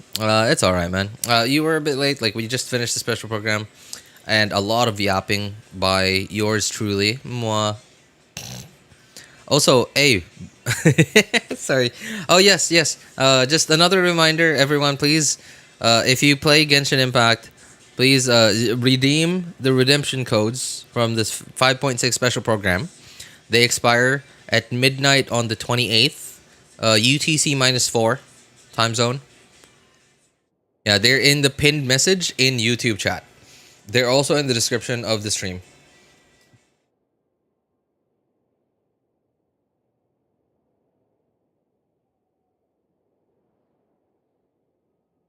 They probably learned from Shangling. That's true.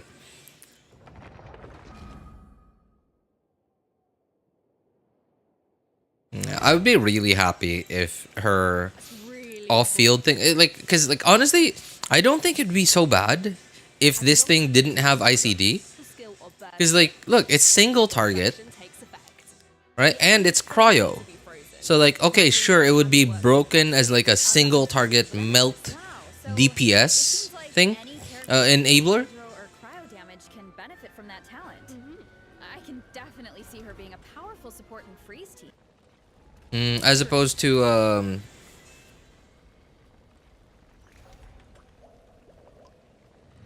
yeah, right. For example, with Zitlali, she has slower app, but she's also, her app is also AOE, really big AOE.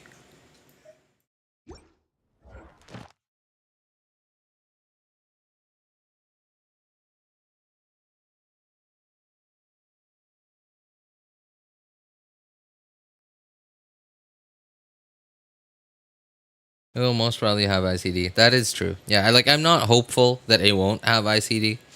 I just wish it didn't have ICD. True, but Escoffier is not just a support. She can dish out damage as well, with an actual dish. Her off-field cryo though is Yeah, and when Escoffier unleashes it's single target, so it's she summons I don't. next to the field that follows I imagine it's not even very good. It's not very good for Ganyu because Ganyu is a very AOE focused So with her ability to shred DPS. she basically buffs her own damage. In addition, her elemental burst restores HP to the entire party. Incredible. Okay. Man. Oh man. I feel no. I don't know if I'd say if I would say I feel bad, but well, I guess I do. I feel bad for the resources I spent building Charlotte.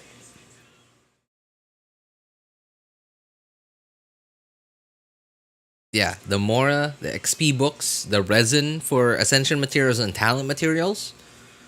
I feel bad for the for the resources I spent building Charlotte, because getting Escoffier, she's got a big burst healing ability, which is essentially what Charlotte's burst does, and it ticks healing. Hang on, let's see. Her elemental burst restores HP to the entire party. Hang on. Where's the HP before she bursts? She basically buffs her own damage. In addition, Okay. So everyone's HPs were that. In addition, her elemental burst restores HP. Doesn't seem like a lot. Doesn't seem like a very big heal. Because, like, Farina, okay, sure, I understand. Farina has a big HP pool, but Xingqiu and Feminine, or maybe it's like a percentage heal? Is it an HP percent heal?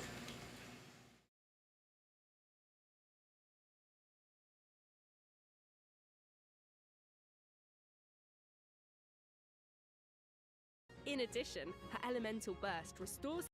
Or, well, okay, I guess this is just like a for footage sake. So it's probably not even like leveled talent. It's probably just to show us. Okay, whatever, sure. Like the numbers will be when she gets released. She can buff the party, dish out damage, and heal. Wow, sounds like she's pretty versatile. Yeah, and thanks to So yeah, like really, she just straight up replaces Charlotte in my freeze team. Hey, what's up, a star? How's it going, man?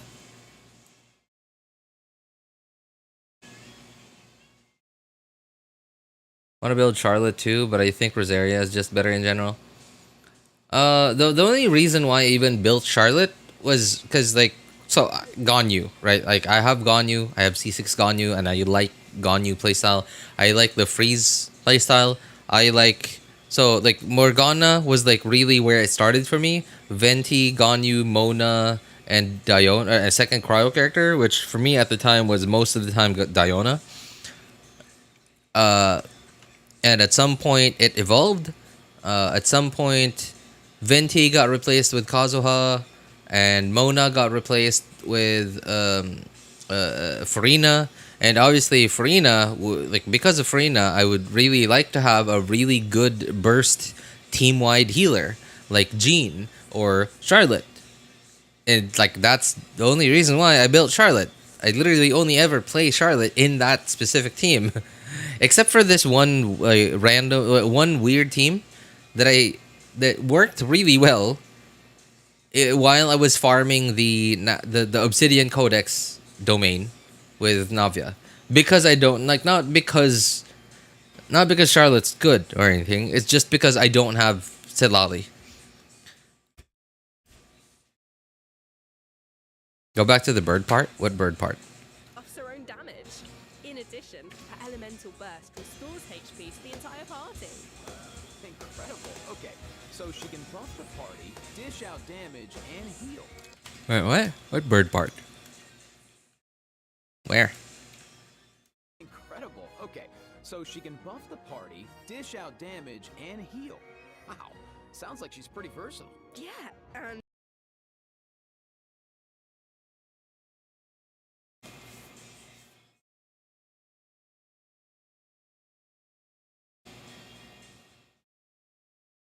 thanks to a different talent, she has another ability that really showcases her skills as a chef. She can absorb elemental energy and This one was still really surprising to me, by the way. Just like it just straight up gives you food.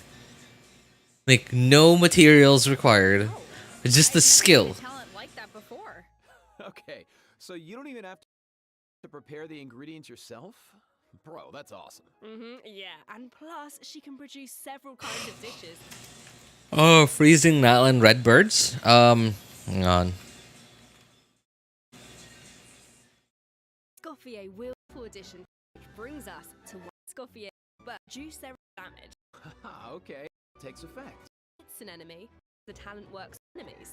Any character's teams. True. Oh, this thing. Okay. I can definitely see her being a powerful support in freeze teams. True, but Escoffier is not just a support. She can dish out damage as well. With an actual Cooking power creep.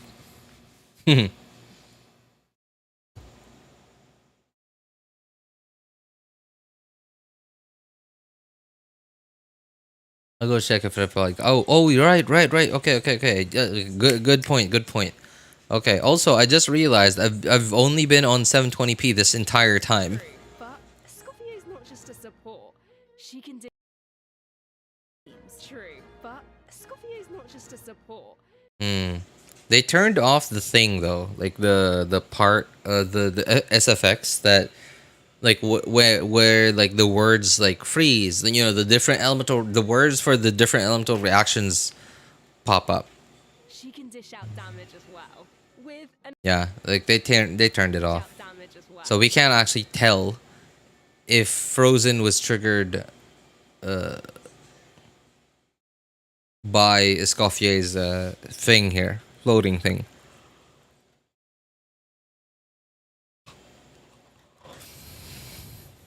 with an actual dish. No way. Yeah, and when Escoffier unleashes her elemental skill, she summons a cooking mech to the field that follows the active character and periodically fires projectiles at near by enemies, dealing cryo damage. So with her ability to shred resistance, she basically buffs her own damage. In addition, her elemental burst restores HP to the entire party. Incredible. Okay, Okay, so her kit seems really straightforward and simple. so pretty versatile. Yeah, a skills A talent next piece of news for Escoffier. fun to check. Yeah, her kit seems really straightforward and simple. I'm gonna be really impressed if they somehow take this like super simple, straightforward kit and give me like another Lord of the Rings trilogy with all the talent descriptions. Cause like this one, like I understand Varesa's, cause Varesa's was like really complicated. Varesa's and the Iansans, like there was so much to like information to get through. Like I understand why it was so long, but this one seems really straightforward. So like I would be really impressed if they somehow made this super long as well. All right, I guess that's enough. That's enough. Like, yeah, there really isn't much more to dive down into.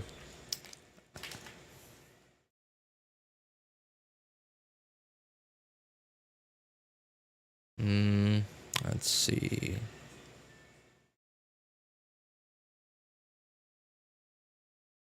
Wait, what?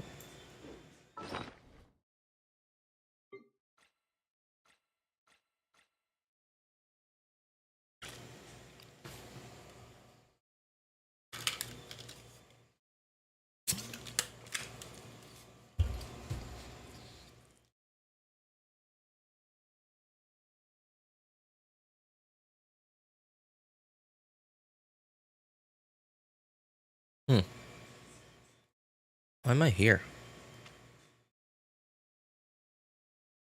I should be raising Iansan first, not this one.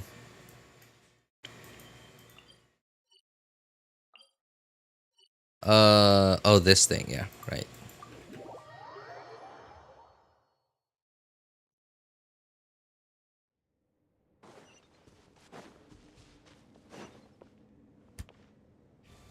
Genshin is gonna write Lord of the Rings book before his actual author does.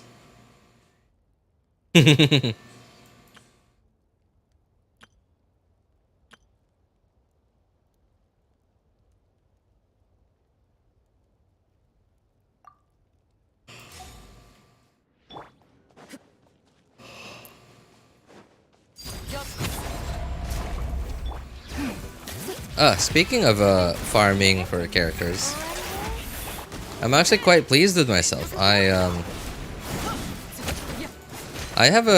finally built Iansan on my second account. I've been really lazy when it comes to farming local specialties. And I don't know. I don't want to do it like at all. I just don't. I feel so lazy. I already had 9. Wait, how? Huh? I did? When did I farm this? I don't remember farming this.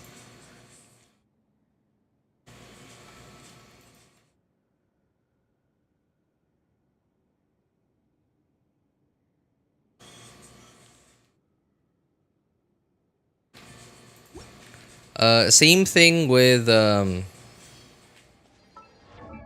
Same thing with Lanyan. I don't think I will be using Lanyan, at least not on all accounts, all my accounts, not even in the overworld, because I got, especially my first and third accounts, where I got Xianyun for overworld. But I can see myself in the future where I might get myself into a situation where like I might need my VV slash Animo slash TTDS holder and defensive utility in one character slot. Right? Like I could certainly see myself being in that situation at some point in the future.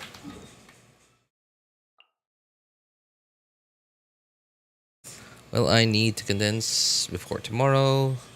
Minus 5 hours. 14 minus 5. 9. Okay. Yeah. Don't need to anymore. Don't need to condense.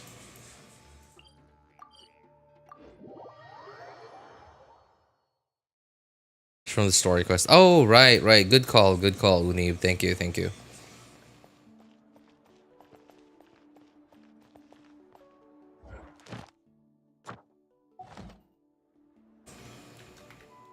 Okay,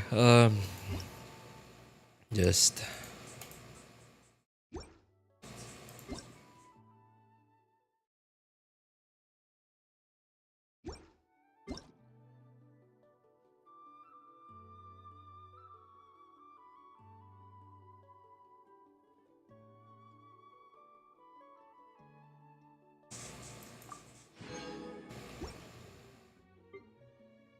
all right.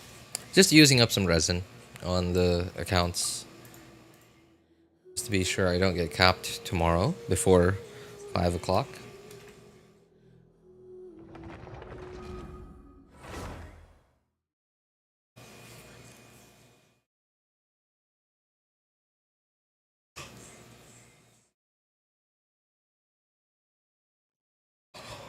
Honestly, I didn't expect to take that long to. I didn't expect to take that long to just go through the special program.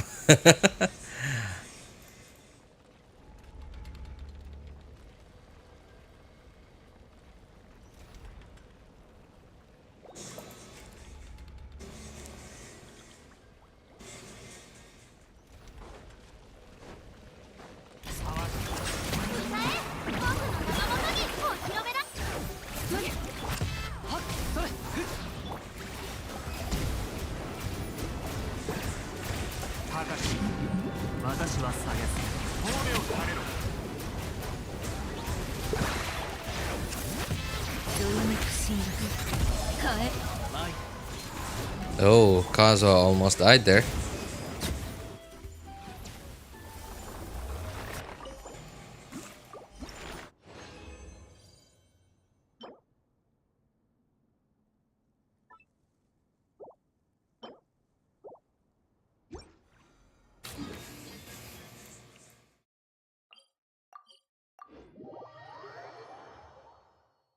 Three.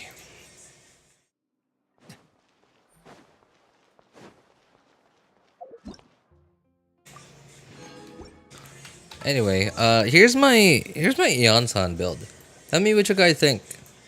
I'm not done yet. I still I gotta wait for, I guess, 3 days is probably when this respawns before I can finally finish him, finish her build.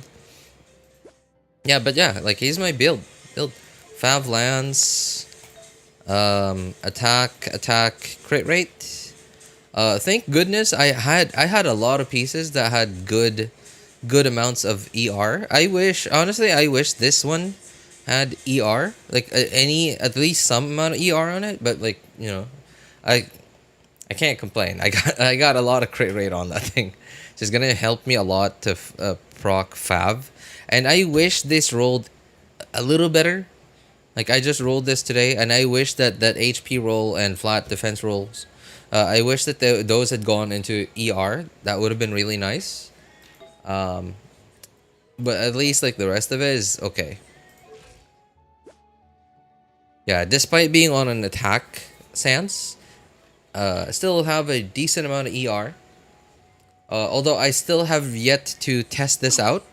Because I don't really have like a proper Natlan team that I could actually utilize Iansan in. At least not on this account. But I just have her ready. As essentially, in my mind, she's still a second Bennett is what she is. Even though I might be completely misunderstanding it. I just don't want to bother having to read through her entire skills, all her skill descriptions.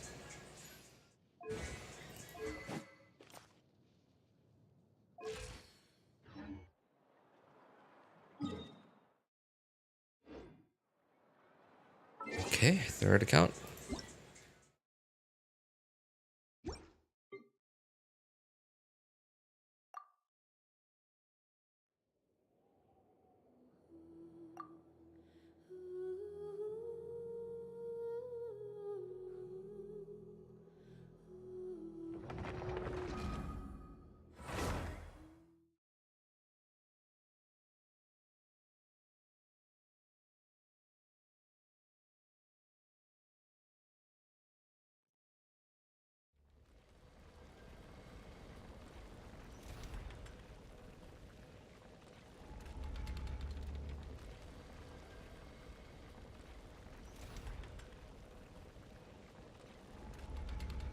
Okay, who am I farming for in this one?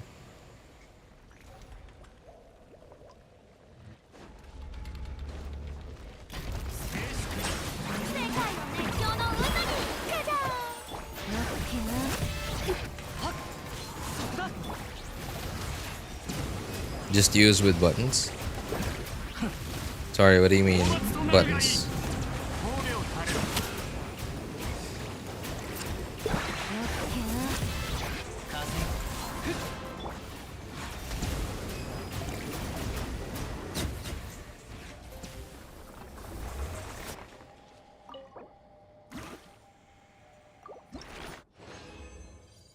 What do you mean with buttons, Bulbasaur?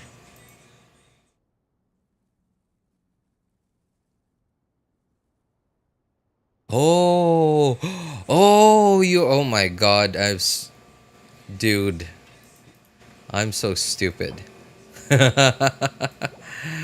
You're absolutely right. Oh, dude. But hang on. So from what I remember hearing from somewhere, don't remember where. I remember hearing from somewhere that Clorin's movement isn't enough to keep Iansan's buff maxed or whatever.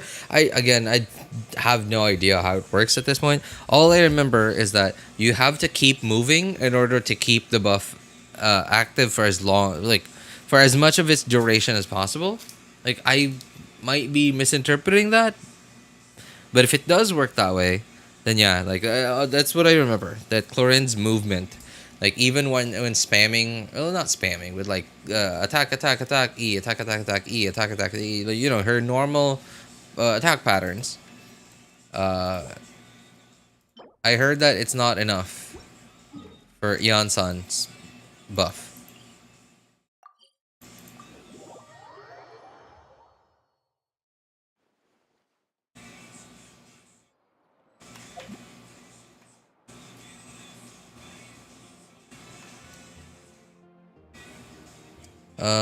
It applied cryo on third hit every time. Okay, yeah, standard ICD. Made sure Farina applied hydro every time. What's wrong with trying though? It is enough. Oh, really? Okay, then maybe I'm misremembering this then. If it works, great. If not, who cares? That's true. That's true. Yeah, but I've really only raised Iansan on my second account so far. I'm still... What am I missing? Hang on. I'm missing so many things on my first and third accounts. I got 35 of this thing. Basically nothing. So that's gonna take like what 6 days? Cause like I gotta farm it once, and then that's not gonna be enough to take her all the way, and then I'm gonna have to wait for another 3 days. Well, not really 6 days. Yeah, more or less like 3 or 4 days. And then I'm gonna have to wait for 3 days for the stuff to respawn.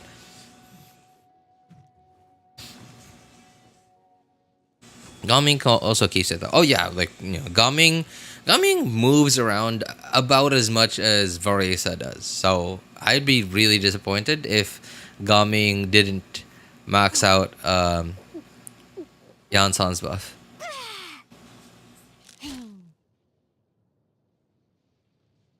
That moment I applied cryo, burden phrase.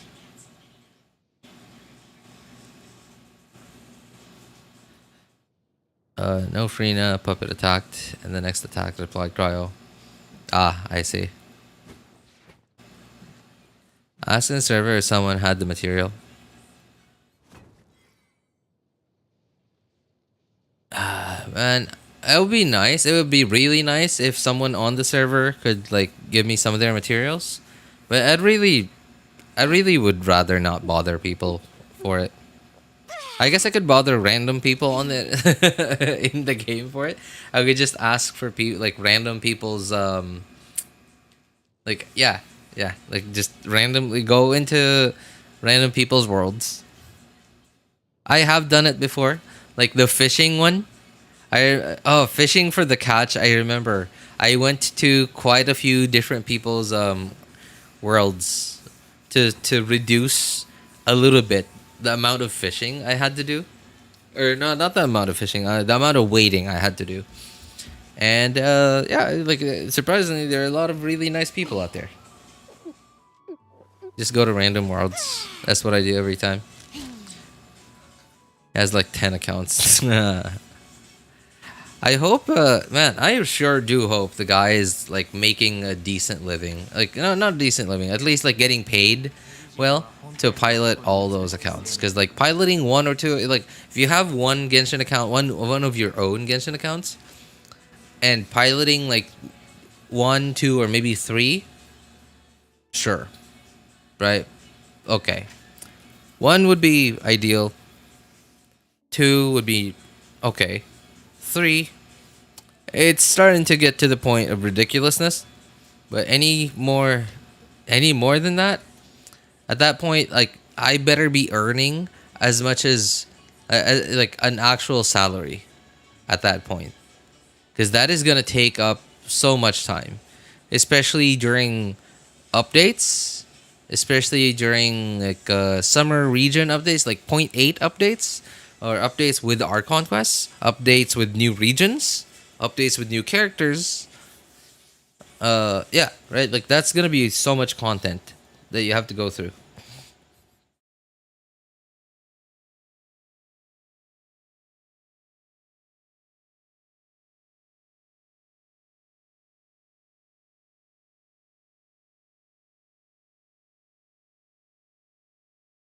I met a lot of good people, but one time I met someone who wanted me to pretend to be her boyfriend for some virtual mushrooms.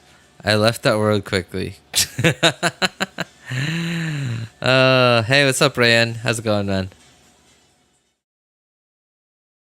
Takes me like 10 minutes for daily, and some of his accounts are whales, so not like he will struggle in Abyss.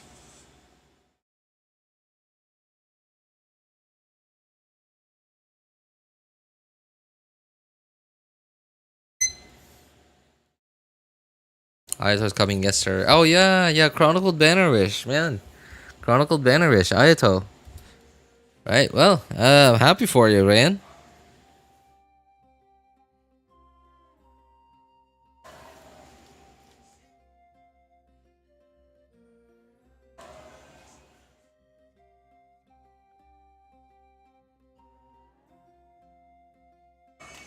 Okay. I put this stream in my Imaginarium Theater playlist, thinking that maybe after the special program I could have done Imaginarium Theater, but Given how long it took me to get through the special program, I don't think that's gonna happen. Also, yeah, it's getting really late, and I've been for the last I think maybe 10-15 minutes. I've been dozing like here and there. So yeah, I think I'm gonna call it. And I really wish I could have done at least like the event because like I haven't done this event on my friend's account yet. I haven't done Imaginary Theater on this account I'm on right now, my third account and my second account. So I still have a bunch of stuff to do. Is what I'm trying to say. And I'm getting sleepy. I've been dozing off. Um, I've already dozed off a couple of times in the last 15 minutes. Was this abyss hard? I easily did it, but some people were really struggling, even with Mawika Nebulet.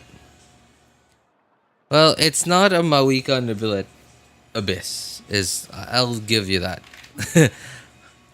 Here's the lineup. You be the judge of it. Have you not even looked at it yet, Ali?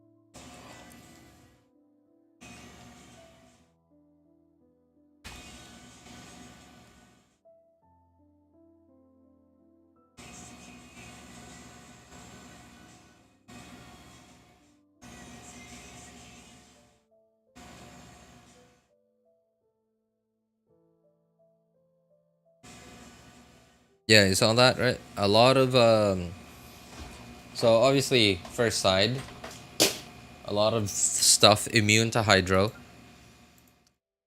Second half, nothing immune to hydro, but well, you're not getting through this shield on this thing. Well, it's not necessarily a shield, more like the pearl. You're not breaking the pearl with hydro, and you're not breaking the shield on this thing. It's not impossible, but like you're clearly not doing it in time. Right, you're not breaking those electro shields slash like whatever's with hydro. This side, sure.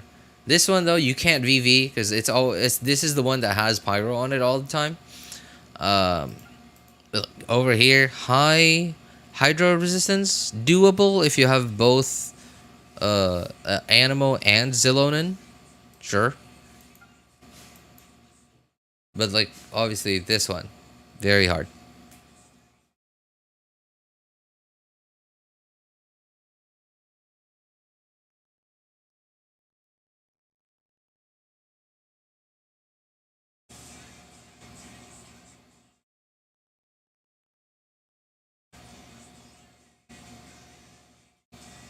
Pretty good damage as well.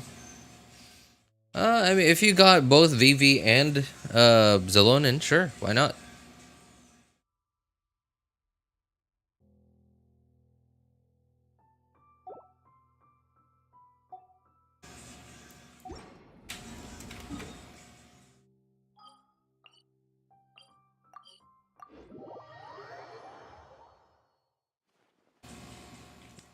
Gonna do a best. Hey, best of luck, Kelsey. If you have Discord and you got questions, don't mind asking us over there. And if you want my personal opinion, you could ping me over there. I don't know if you heard my script, my shtick, spiel, my outro spiel every stream. Anyway, I'm gonna call it a day. It's getting really late. So, for those of you who need help building your characters' accounts or making a decision on which banners to pull for, feel free to join our Discord server. Links are in the description of all my videos, VODs, and streams, and in the pinned message in YouTube chat. Nope, not today, because those are the PRIMOGEM codes for the 5.6 special program. If you want my personal opinion, you can ping me over there. My name is Elvis Einstein on our Discord server. yeah, of course, you can ask for other people's opinions too. Thank you guys so much for coming by, hanging out, and being awesome people. Have a good day, good afternoon, good evening, and take care, everybody. Yeah, RJ will respond with a 500-word essay. Hey, Bulbasaur, I haven't done that in a really long time. Especially because the last few times I did it without even thinking what kind of players I was doing it for. And both, no, I don't know if it was 2 or 3 times. So far, every time that I've done that for people who said they needed help, like they just ended up completely ignoring it. So like I've been much more selective of the people that I did that for. All right. Anyways, take care, everybody. I just slurred.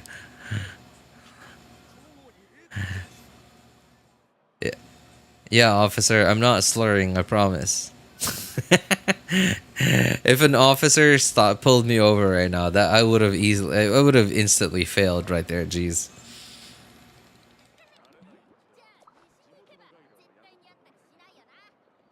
If I ask for help, you can yap all you want. I already yapped all a lot, man. Especially your first few times on stream. I don't think I really helped you. It was more like just a discussion. You already knew what you were doing, even from back then. More like what's the word I'm looking for? More like brainstorming. Yeah, is what it was really. All right, take care, everyone. Bye.